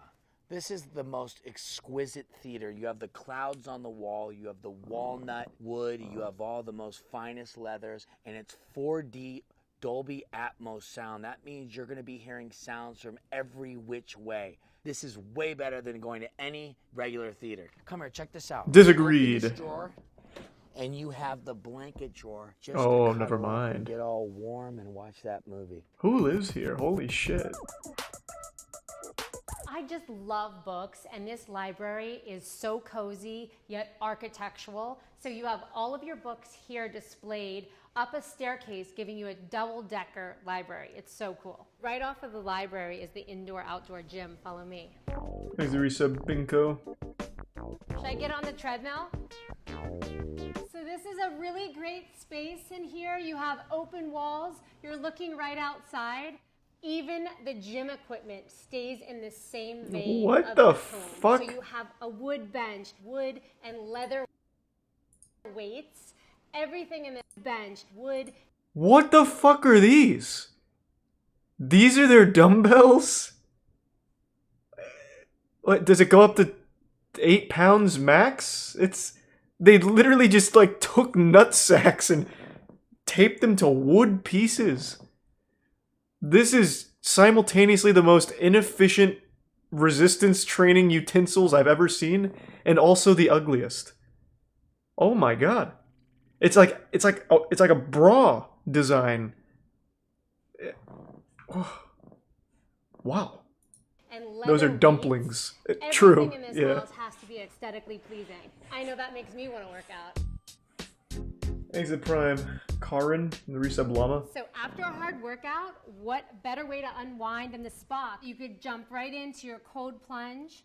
You could also take a steam shower. You can come over here and warm up by the fireplace, put something great on the television, and even get a foot massage on these fabulous European loungers. Ah, and here's the massage room. Swedish deep tissue, deep rolfing, it all happens here. Right outside the spa, step down for some sunbathing, onto the yard and pool. Here you have your zero-edge infinity pool. Isn't there a mansion that comes with a McDonald's? This fantastic pool was actually designed No, I don't around think a so. very sacred specimen. It is a jacaranda. Wait, actually, doesn't Notch's house have a restaurant in it? Already made the pool float all the way around the tree. Coupled with the fire pit and a 9x12 LED screen that pops out from the ground. So you can watch your movie while taking a dip in your hot tub or while you're taking a swim. This is the life. Here in this big game room, you've got pool table, card table, and another bar. This is one looks of 7 cool. bars in the home, and this is the Big Daddy. Fully stocked seating all around, and of course, the view. Now we're gonna take the elevator and ride it up to the rooftop deck. Every big house needs an elevator. Disagreed. I think that'd be the worst thing to have in a house. It's just, what's the point? This rooftop deck is equipped with the first ever residential Tesla solar panels. You have very low electric bills, and you also have built-in gardens, olive trees and succulents adorning your entire outdoor experience. Automated sunshades, close them right up with the touch of the button. If you want that sun experience, you have your chaise lounges straight over here facing the view. And of course, another bar. Once you grab your cocktail, come on over to your very own first row view in this fantastic swing. This is paradise. Jesus Christ, this place is nuts. 822 Sorbonne. It's got the gym, the spa, the salon, infinity pool, the car elevator, the home theater, the catering kitchen, herb gardens, outdoor shower. And you can't forget about the 270-degree views. This is your own private What the oasis fuck was this in down here? And you can't forget about Oh shit, I didn't mean to click that. Salon, car, I want to see this in action. 70-degree views. That's pretty cool. That looks really fucking cool down here.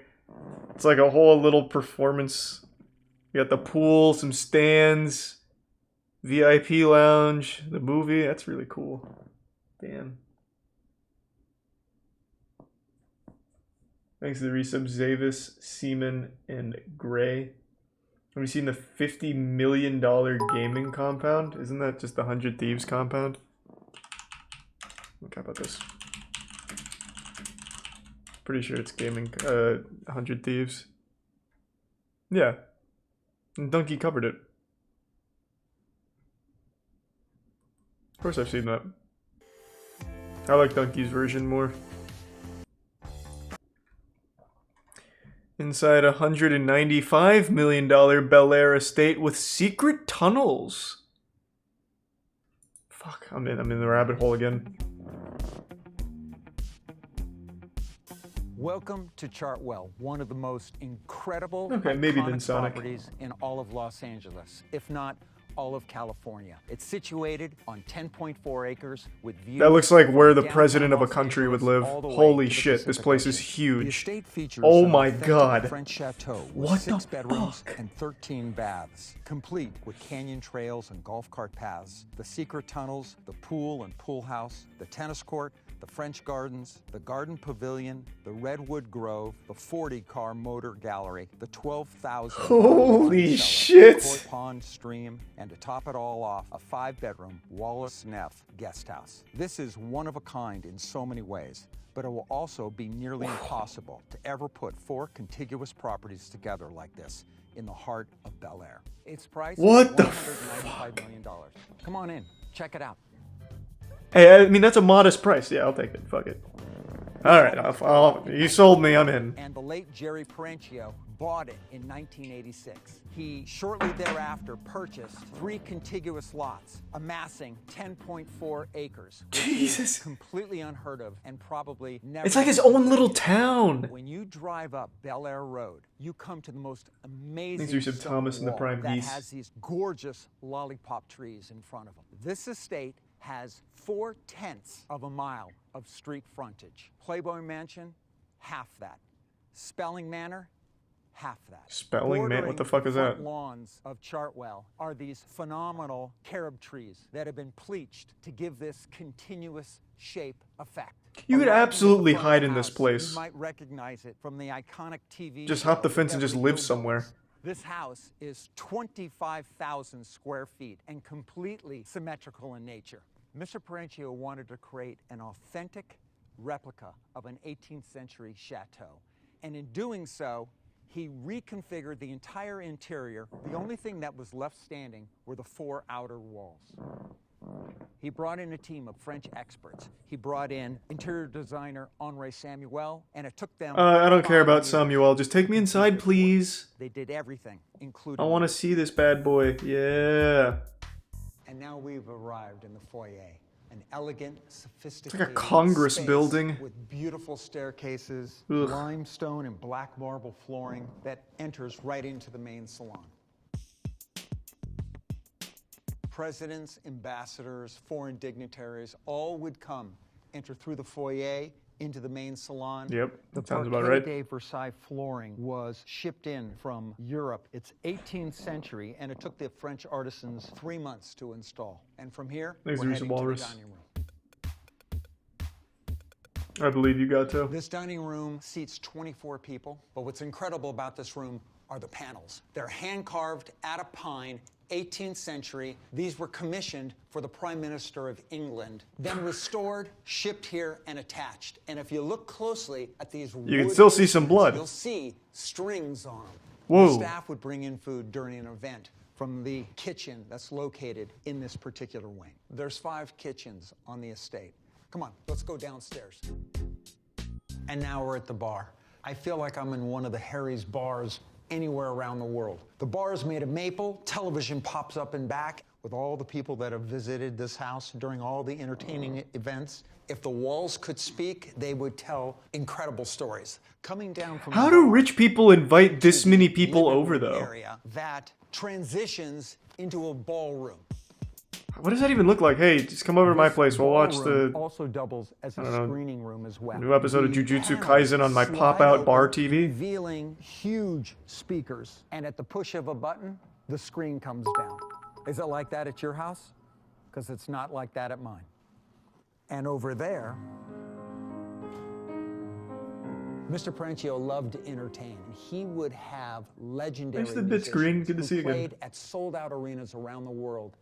Grace this No, very no, of stage. course not green. The room would be completely cleared out, emptied of furniture, emptied of antiques, and then tables would be set up for dining. Guests would eat, they would drink, and listen to incredible artists play.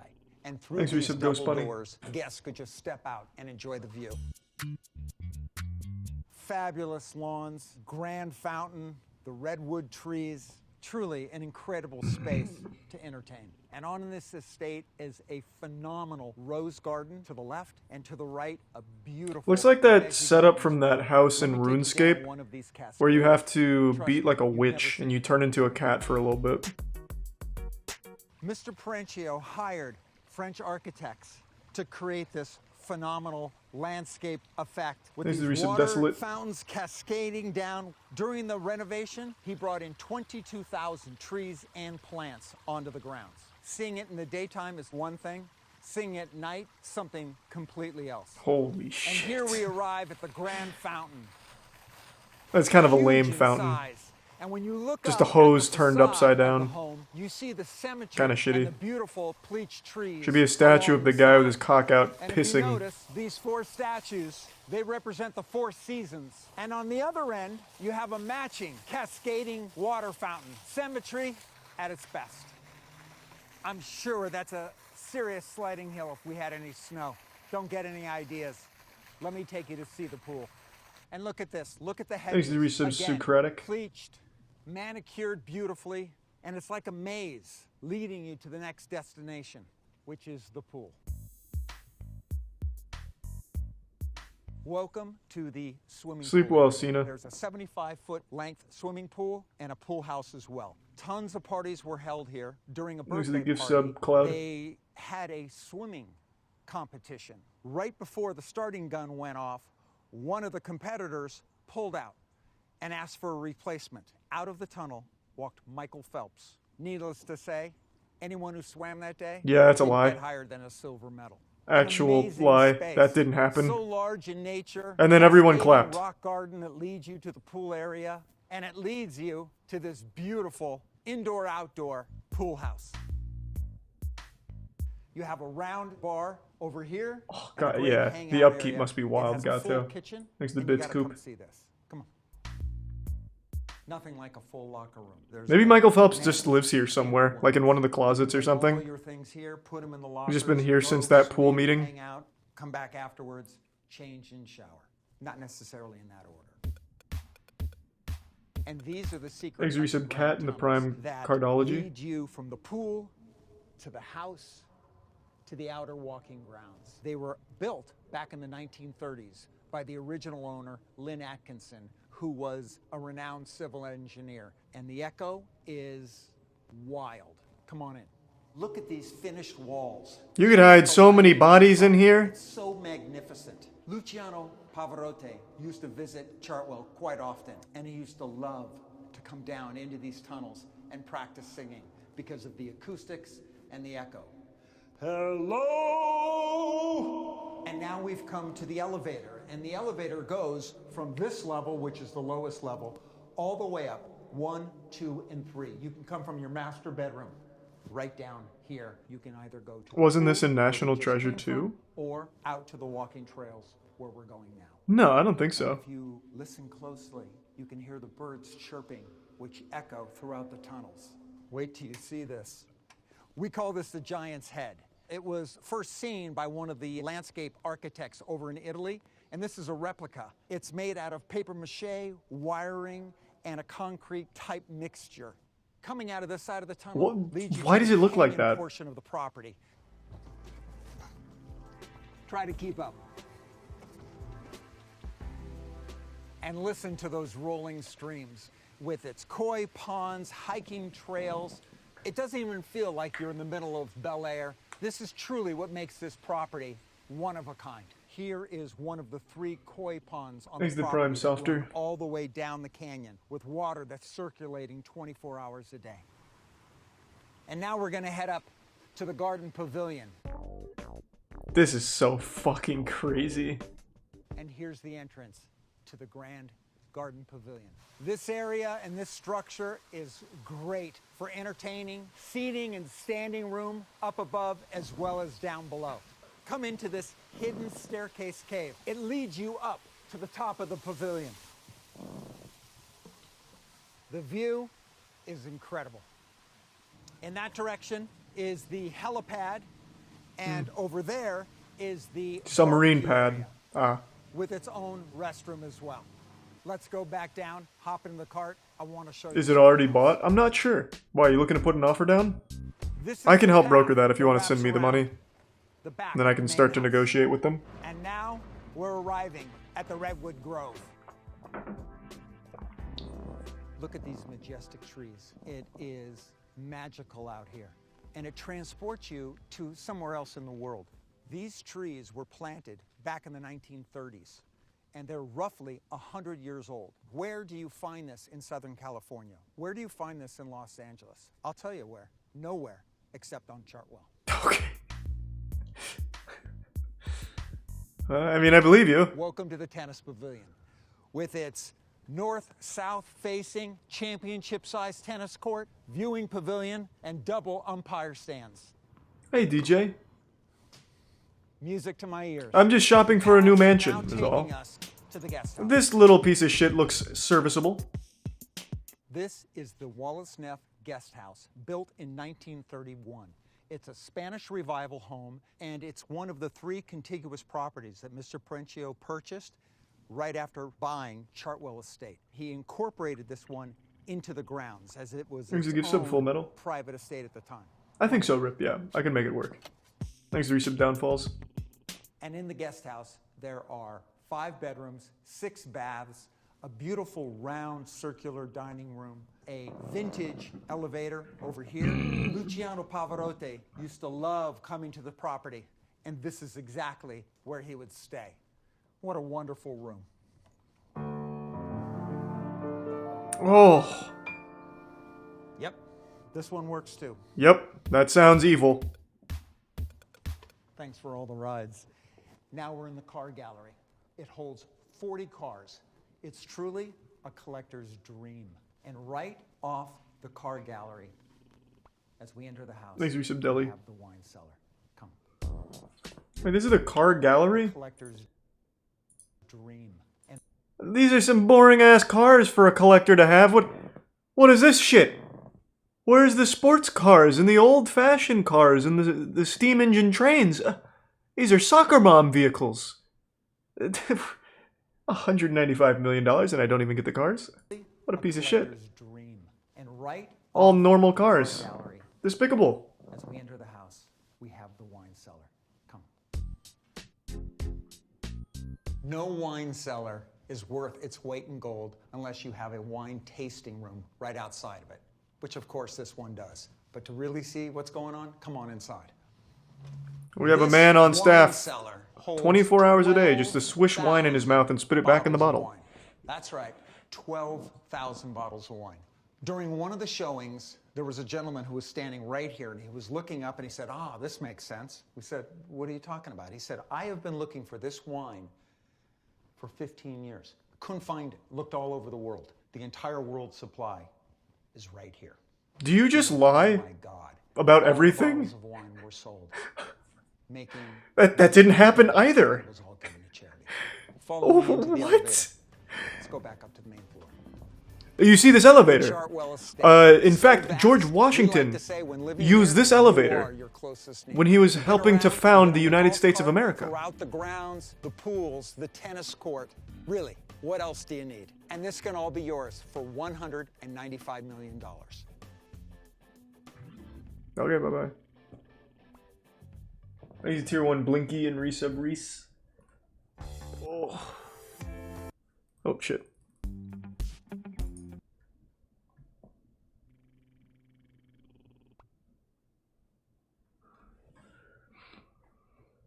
Thanks to Prime Storm. Have you ever watched the greatest Paralympic scandal of all time? I'm not sure. Thanks to the Prime 2 Joe.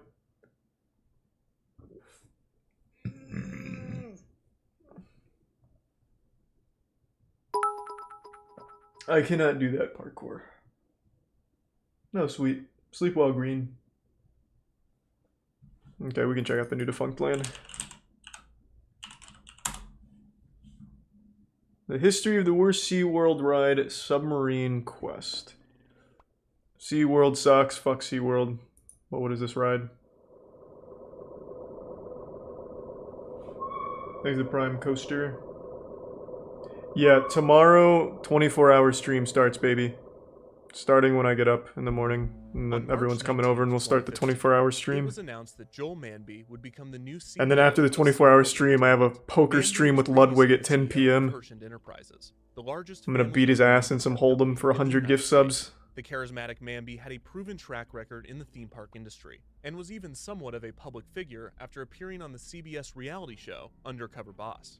Manby faced a great challenge gift subs, when he kid, took the in the helm at tier 1 SeaWorld. Beegs. The corporation's portfolio Thank you. consisted of 6 parks: Busch Gardens Williamsburg, Busch Gardens Tampa, Sesame Place in Pennsylvania, and 3 SeaWorld branded amusement parks. The original, Yeah, SeaWorld around San noon, Diego, 1 which p.m., opened in something like that. 1964, SeaWorld Orlando, which opened in 1973, and SeaWorld San Antonio, which opened in 1988. It was no secret why the position of CEO was vacant, as for the past 2 years, SeaWorld had been in crisis mode.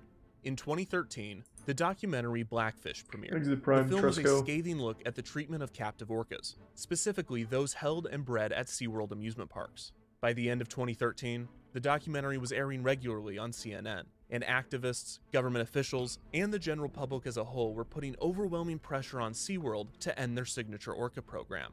Manby assumed the position of CEO at the height of this crisis. Up to this point, Maniac. SeaWorld's main response to the outcry had been to attack the documentary, the filmmakers, and the interviewees. But this only made matters worse. So the company pivoted to improving the living conditions of its orcas.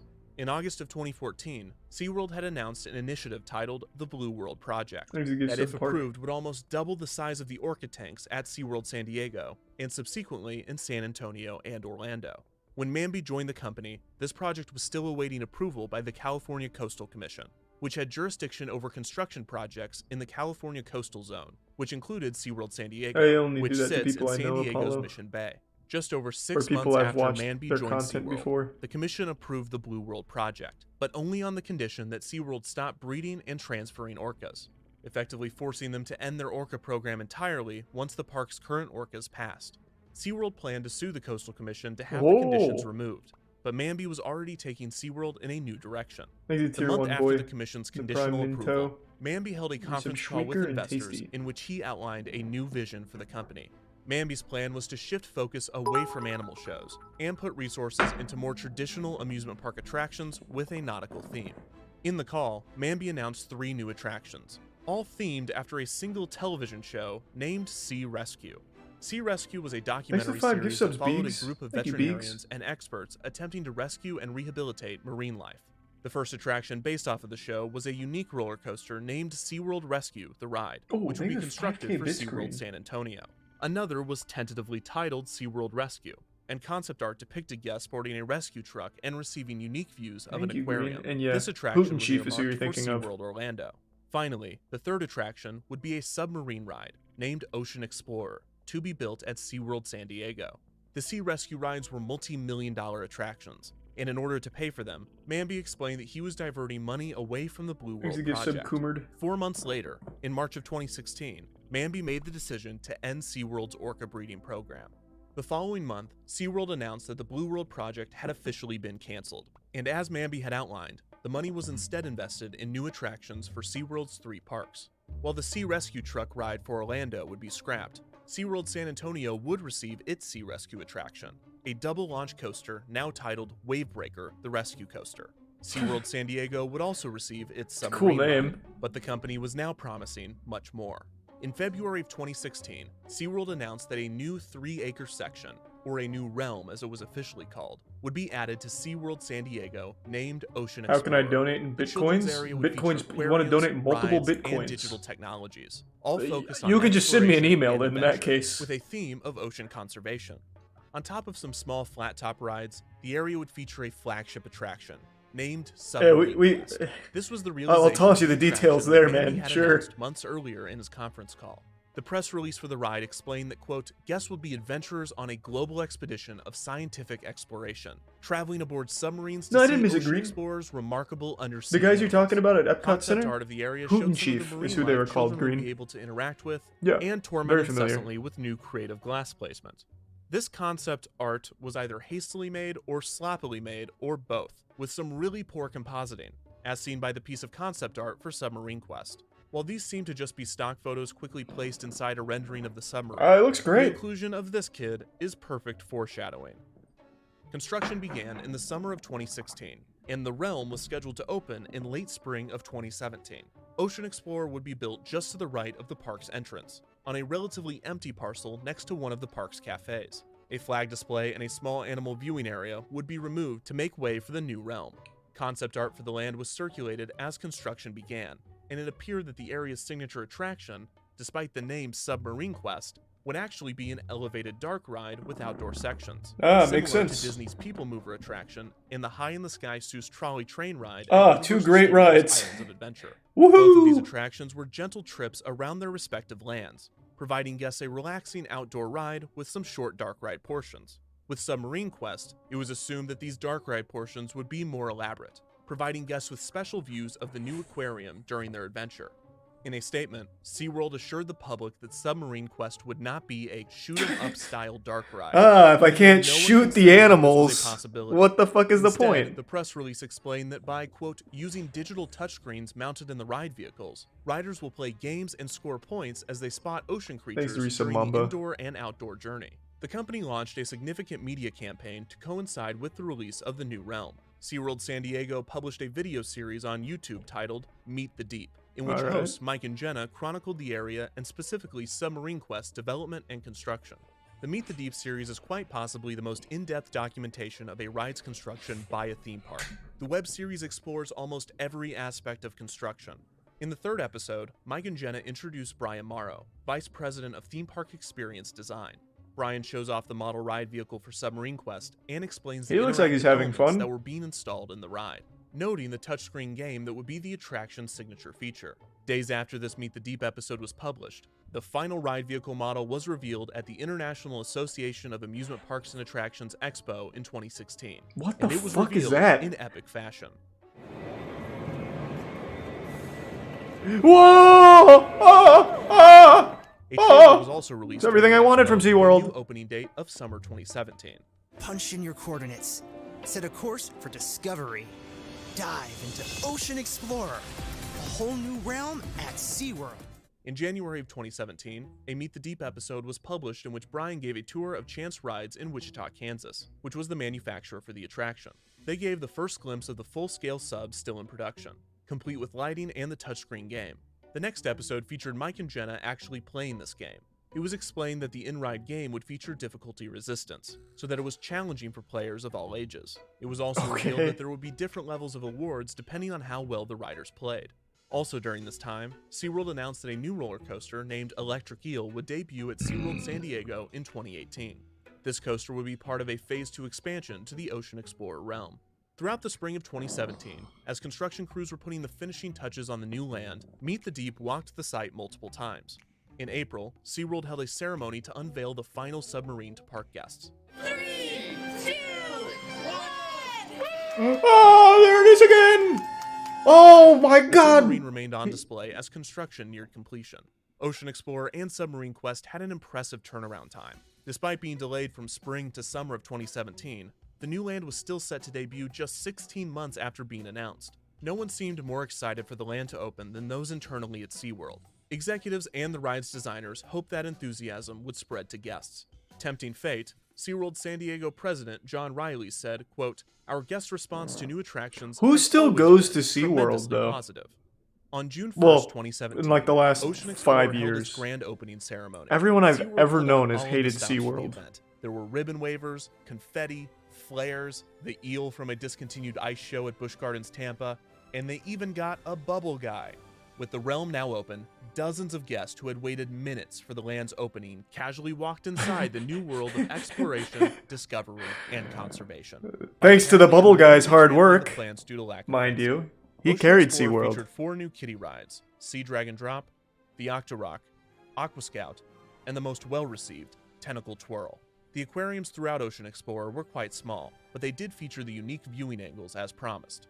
There was also an interactive attraction, the Skill Training Pod, as well as the Explorer's Cafe, whose signage choices were a bit confusing as everything else in the land is designed for small children, except for the craft beer apparently.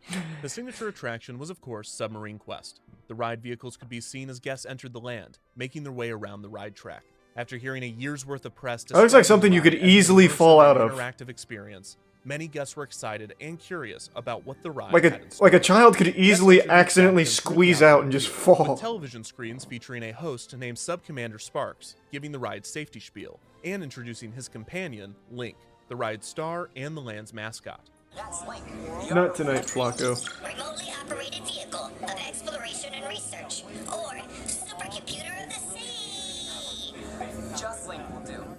A figure of Link could also be found at the realm's entrance. After entering the loading station, guests passed by a few simple art pieces and immediately boarded their subs. There were 7 subs, each with a special name, with no clear direction or pattern. 2 of them Yeah, are named after pretty parts much of the trees. ship, Axle and Rudder. One of them is a fish with a first name, Macy Mackerel, and another is just a first name with a nautical adjective, Bubbly Bailey. As guests sat in their ride vehicle, Sub-Commander Sparks returned to instruct riders to pull down on their lap bar, before Link joined him for the voyage. Sub-Commander Sparks told riders to tap the screen in order to release the airlock, and guests began their expedition into the majesty of the deep, blue, blinding sunlight. After passing by trees and concrete, guests entered the Wonderful. first show scene of Submarine Quest, which was that of a deep-sea coral reef. This scene is Wow, supposed to be look in at the this. Twilight Zone, a zone that is so deep below the surface that sunlight cannot reach it. Of course, the ride represents this in broad daylight with 2 screens that briefly display an octopus. That's what I imagine it looks like. After the Twilight Zone was the Sunlight Zone, where guests saw eels. This looks incredible. Click faster. Sub-Commander And what do you Sparks do? detects a Kill them large on the animal screen? You head, just and guests slap begin them? a pursuit. Riders are able to see Link in front of them. This static figure featured a digital face that never quite synced up with the audio Basically from gives the some ride Full vehicle. Metal. The two decide to send out the Beacon Buddies on a mission. Wow, look at this genuinely amazing experience that totally cannot be replicated. The Beacon Buddies find huge jellyfish and something even bigger ahead. As guests escape to the old sea pod to take a look, riders are instructed to open another hatch, despite the hatch always opening before the instruction audio is finished. Press the blue button to open the hatch.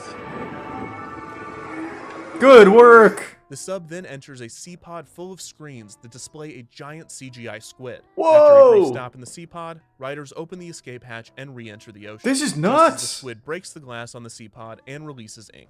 As guests exit the pod, water sprays at riders. The water effect was incredibly inconsistent. I can't believe this and ride it is didn't not do well. clear whether the water was triggered by a game mechanism and only appeared sometimes, or if it was simply an unreliable effect. It was shot from the left of the ride vehicles, and instead of giving all of the riders a light mist, it just hosed the rider in the front left seat.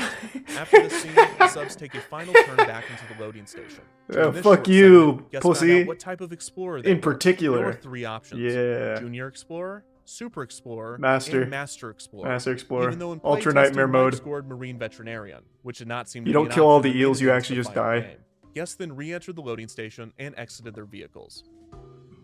Incredibly, Submarine Quest was not a hit with guests, and this is putting it lightly. In general, guests were shocked to find out that Submarine Quest was neither sub nor marine, as it took place 15 feet above the ground in the open air. The outdoor show scenes were sparse, and the one dark Thanks, ride Prime scene Zero. was a disappointment. The ride did look better at night, as there was at least a chance of the illusion of being in the deep ocean, but sunset in the summer in San Diego is around 8 p.m., and most nights, SeaWorld closed at 9. The creative decisions made for the ride were quite confusing. Many guests speculated that the ride had its budget cut late in development, which could be There's the possible, Prime but VSS. concept art for the land did display the ride almost exactly as it was built. Supposedly, the initial plans called for the ride track to be longer and mostly enclosed in a tube. However, it seemed that a significant portion of the budget was put into research and development for the unique ride vehicle, rather than putting that money towards show scenes. But the ride vehicle's not Designers unique. clearly took a lot of pride in their work, and it seems as though this part of the experience was built more or less from the ground up, which is theoretically impressive. However, Like, in practice, the touchscreen all that doesn't is even noticeable work. is the inherent and consistent flaws in the mechanics of the game, most obvious in the confusion during the Beacon Buddies section, which was present all the way back during playtesting. Tap the screen to deploy the Beacon Buddies. Other criticisms included the screens being Thanks, difficult Prime to David see in the and Resub sunlight Cherry. and that the voice of Link was obnoxious. To add insult to injury, the entire realm had a branding problem, as seemingly everyone believed that Ocean Explorer was the name of the ride and not the name of the realm. What the heck is this Ocean Explorer ride car? So, Ocean Explorer is actually the name of the whole land. On June 3rd, 2 days after Thanks the to ride's Resub debut, Humpu. the San Diego Union Tribune released a scathing review of the ride, saying, quote, "The biggest disappointment is the heavily promoted submarine quest. SeaWorld is touting it as a high-tech trip through the ocean ecosystem, but it turns out to be a slow-moving track ride past a few animated animals on video Yeah, but screens." kids don't know that. Brady McDonald of the Might Orlando as well be Sentinel traveling through said, space quote, to them. "The new land centerpiece ride is basically a slow-moving transportation system that doesn't take you anywhere and encourages you to ignore your surroundings." True. On August 8th, 2017, Thanks, Resub during Brzezinski. SeaWorld's Q2 earnings call, Manby stated that Ocean Explorer had been a And True disappointment. Trees. He said, quote, "I think the one thing that I'm not satisfied with is Ocean Explorer. We did not market this as well as I wanted to. It's that sounds completely cool, designed for young Alpaca. children, Nice. and we need to make sure that's the case."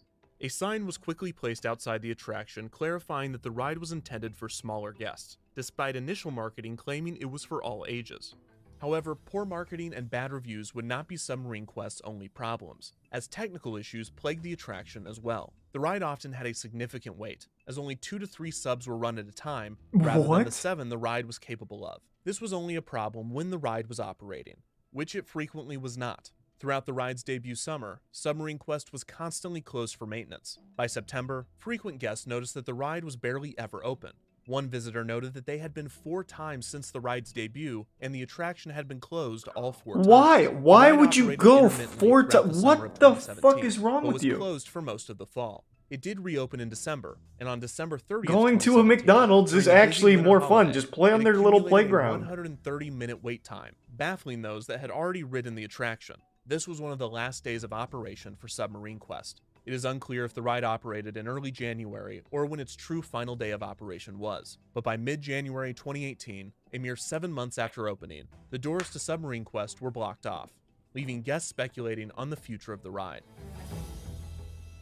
On February 28, 2018, SeaWorld CEO Joel Manby resigned from his position at the company after less than 3 years as the chief executive. Damn, Manby, Falling you attendance tried. and steep quarterly losses were cited as the main reason for Manby's exit. But multiple publications were quick to mention the recent failure of the Submarine Quest attraction. While clearly not the main reason for his departure, the realm's failure could have been a contributing factor. Just 4 days later, it was announced that Chief Creative Officer Anthony Esparza and Vice President of Theme Park Experience Design, Brian Morrow, were resigning from their roles as well. Oh, Many online no. again wondered if the resignations were related to the poor reception of the Ocean Explorer realm, but this is merely speculation. Other rumors circulated attempting to make sense of the ride's closure. Some believe that an injury had occurred on the ride or that SeaWorld was suing either the designers or the manufacturers over technical issues. Currently, there is no evidence to support these claims. Without explanation, Submarine Quest remained closed throughout the spring of 2018. In May, the San Sleep Diego well, Union Jones. Tribune ran a piece on the attraction. SeaWorld San Diego's official statement on the ride was, quote, "As we've conveyed to our park guests who've asked, the Submarine Quest ride at Ocean Explorer is currently undergoing maintenance. As soon as there is additional information, we will communicate that to you and our guests." Theme park consultant Dennis Spiegel. Yeah, I'm believed that the sure maintenance fans issues were not really so waiting severe for the that ride update. needed to be shut down, but rather the public's response to the ride There's a was tier so 1 overwhelmingly negative that it was best to keep it closed. Despite the open-ended response on the ride's status, SeaWorld removed all mention of the ride from the park's website. They should The have just attraction's name was fucking soon closed removed it from for the a park's year maps as and well, turned it into the with most illustration being high-octane shit modified to ever. remove the ride cars. Crank the On May speed to 10th, 60 2018, miles per hour. Electric Eel debuted at SeaWorld Fucking San blasting Diego, by Link billed and the as an Squid. addition to the Ocean Explorer area, despite being fairly disconnected from it geographically. The short coaster was received well, and it Thanks to 10 effectively gift subs, distracted guests Bobo. from Thank you, Submarine Bobo. Quest's continued Appreciate the big closure. generosity. In the summer of 2018, leftover Submarine Quest toys could be found at SeaWorld Orlando That's a and toy? Busch Gardens Tampa, despite the ride remaining closed Looks and like a also being on prototype, the Joe. other side of the country. On July 2nd, 2018, Legoland Legoland! California, a theme park just 30 miles north of SeaWorld San Diego, debuted their own submarine ride, Oh, boy. named Lego City Deep Sea Adventure. The Thanks, attraction Rishabh Arjeet. actually placed guests under the water to view real sea creatures, which also featured more story and more show scenes. With Well, a that longer looks ride awesome. time and an actual feeling of discovery and exploration, Lego Submarine Ride was everything that guests wanted and expected from Submarine Quest, and audiences were quick to notice the juxtaposition. In October of 2018, That looks fucking 16 cool. months after its opening and 10 months after its closure, the sign for Submarine Quest was taken down. The ride sat dormant for over a year while the rest of Ocean Explorer continued to operate. On March 16, 2020, SeaWorld announced the closure of all its theme parks due to the COVID-19 pandemic. SeaWorld San Diego was the last of the SeaWorld parks to reopen, not opening its gates until April 12, 2021. When it did, it was revealed that work walls had been constructed around Submarine Quest. One guest noted that about 20% of the ride track has been removed, including the building for the ride's only dark ride portion, confirming that Submarine Quest is now officially defunct. I'm not Submarine sure if I Quest have is a nut mugs. perplexing story. Most tales of ride failures have an obvious contributing factor, such as a budget cut, a mechanical flaw, a rush to market, or a world-shattering news event that suddenly makes the initial concept taboo halfway through development. However, Submarine Quest did not have an obvious hurdle. While budget, time constraints, and mechanics certainly could have contributed to the attraction's failure, based on available information, it seems just as likely that it was simply a bad idea with bad execution. The design That's probably team what it clearly was. put a lot of energy and thought into the attraction, but in all of the wrong areas, and the heavy marketing efforts and enthusiasm from SeaWorld staff could not distract from the ride's glaring and overwhelming creative failures. Submarine Quest is not only a result of the precarious position SeaWorld was in at the time of its construction, it's also a perfect representation of it. Submarine Quest, like SeaWorld, I think it had a huge lot of identity potential. problem. A lot of It potential, did not though. know what it should be, and it certainly did not know what audiences wanted from it. As SeaWorld continues to rebrand and evolve, the company can only hope that their parks as a whole meet a different fate than that of Submarine Quest. What is this? It's the greatest dark ride in the world. Nice. So, SeaWorld, why? Like, how is it still operational? What the fuck is there to do at SeaWorld? Even as a kid, I hated it. Do we have any SeaWorld fans in here? And do they do anything good? Like, they tortured whales and shit for years, but did they ever do anything good for conservation?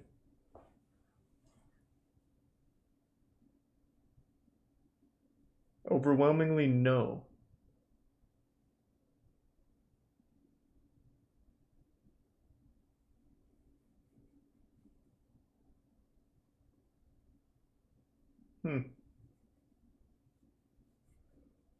Because at least in like other places that have animals, they do make an effort when it comes to conservation. But SeaWorld didn't even do that.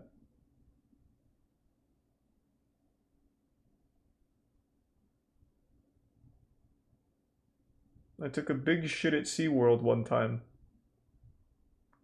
Alright. Yep, and don't you forget it, SeaWorld, take that.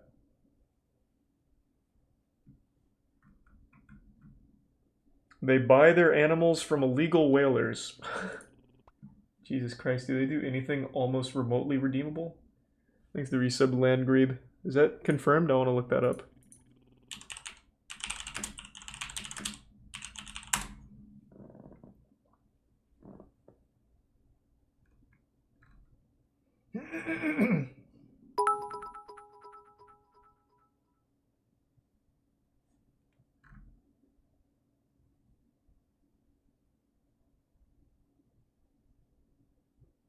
Can't find anything on that.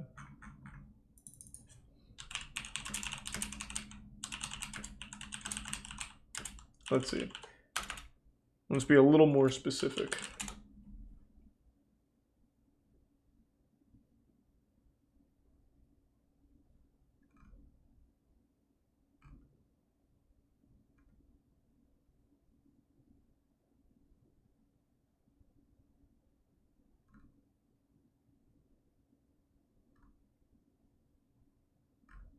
Yeah, I can't find anything about them buying it from illegal whalers.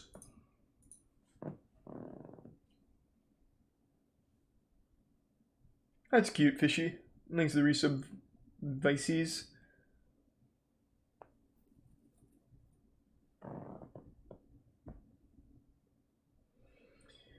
Cuffy the story, fine. Oh. I remember this. His name's not... He doesn't say Cuffy, though. I thought it was Guppy. I'm pretty sure... Well, maybe, I mean, I guess I'm wrong. Posting that shit on YouTube, or whatever you posted on, somebody is going to take that thing and stuff it right up your ass. Yeah, who's that? You? You'll find out. You'll find out, child. You're the child. You're causing trouble here. What's wrong with you? No. What the fuck planet are you from, anyways? Not your planet, dingbat. Thanks to the resub Jazzles. Yeah? No, I've never milked a dolphin. Down there and stuff it up your ass myself. Well? Yeah. 12-year-old. This is definitely Florida. Oh, that's a good one. Why, how old are you? 10? Answer his fucking question! Turn it off now. Oh, I guess it is Cuffy. I always thought he said Guppy. Listen, you better take that fucking bullshit finally off of fucking YouTube. Because you're gonna fucking be fucking one hurting son of a bitch. The next time I... How would he even have the video, though? I always thought it was, like, possibly staged. Because how would he find it? Take it the fuck off. Or pay the price, you fucking touch-hole. My kid, hero. There's the Prime trench coat and Max. To replay, press 4. Go fuck yourself! Thanks to tier 1. No auto Eric. Don't know what that noise at the end was, but that was fucking awful. Yeah, I always thought it was possibly staged. No, I won't say probably. Because there's just no way he'd know about the video being posted. Also, Legoland slaps. And by that I mean it's not great, but god damn it, it was fun when we went. When Jackson visited last year, we took him to Legoland, because he was big into Legos at the time, and he never wanted to touch Legos again. Made a little family vlog when we took a trip to Legoland. We watched the Brickbeard get thwarted in the waters of old Brickville. God, Legoland is... it's some goofy fun.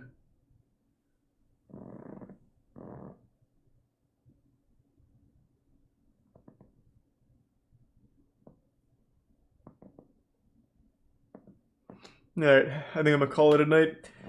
In about 12 hours from now, we start the 24-hour stream. And then right after that, I go from streaming for 24 hours to then playing poker with Ludwig for 100 gift subs. So it might end up being like a 30-something hour stream, or I might take a nap after the 24 hours. We'll see how I feel. But yeah, that'll be in about 12 hours from now. Thanks everyone for tuning in. To everyone who donated, big thank you. New subs, welcome aboard. Sub means a lot to me, so thank you for subbing. I really appreciate the generosity. And I hope you all have a wonderful rest of your evening. I'm going to toss you to Dankin tonight. Thanks again, everyone. Take it easy. See ya.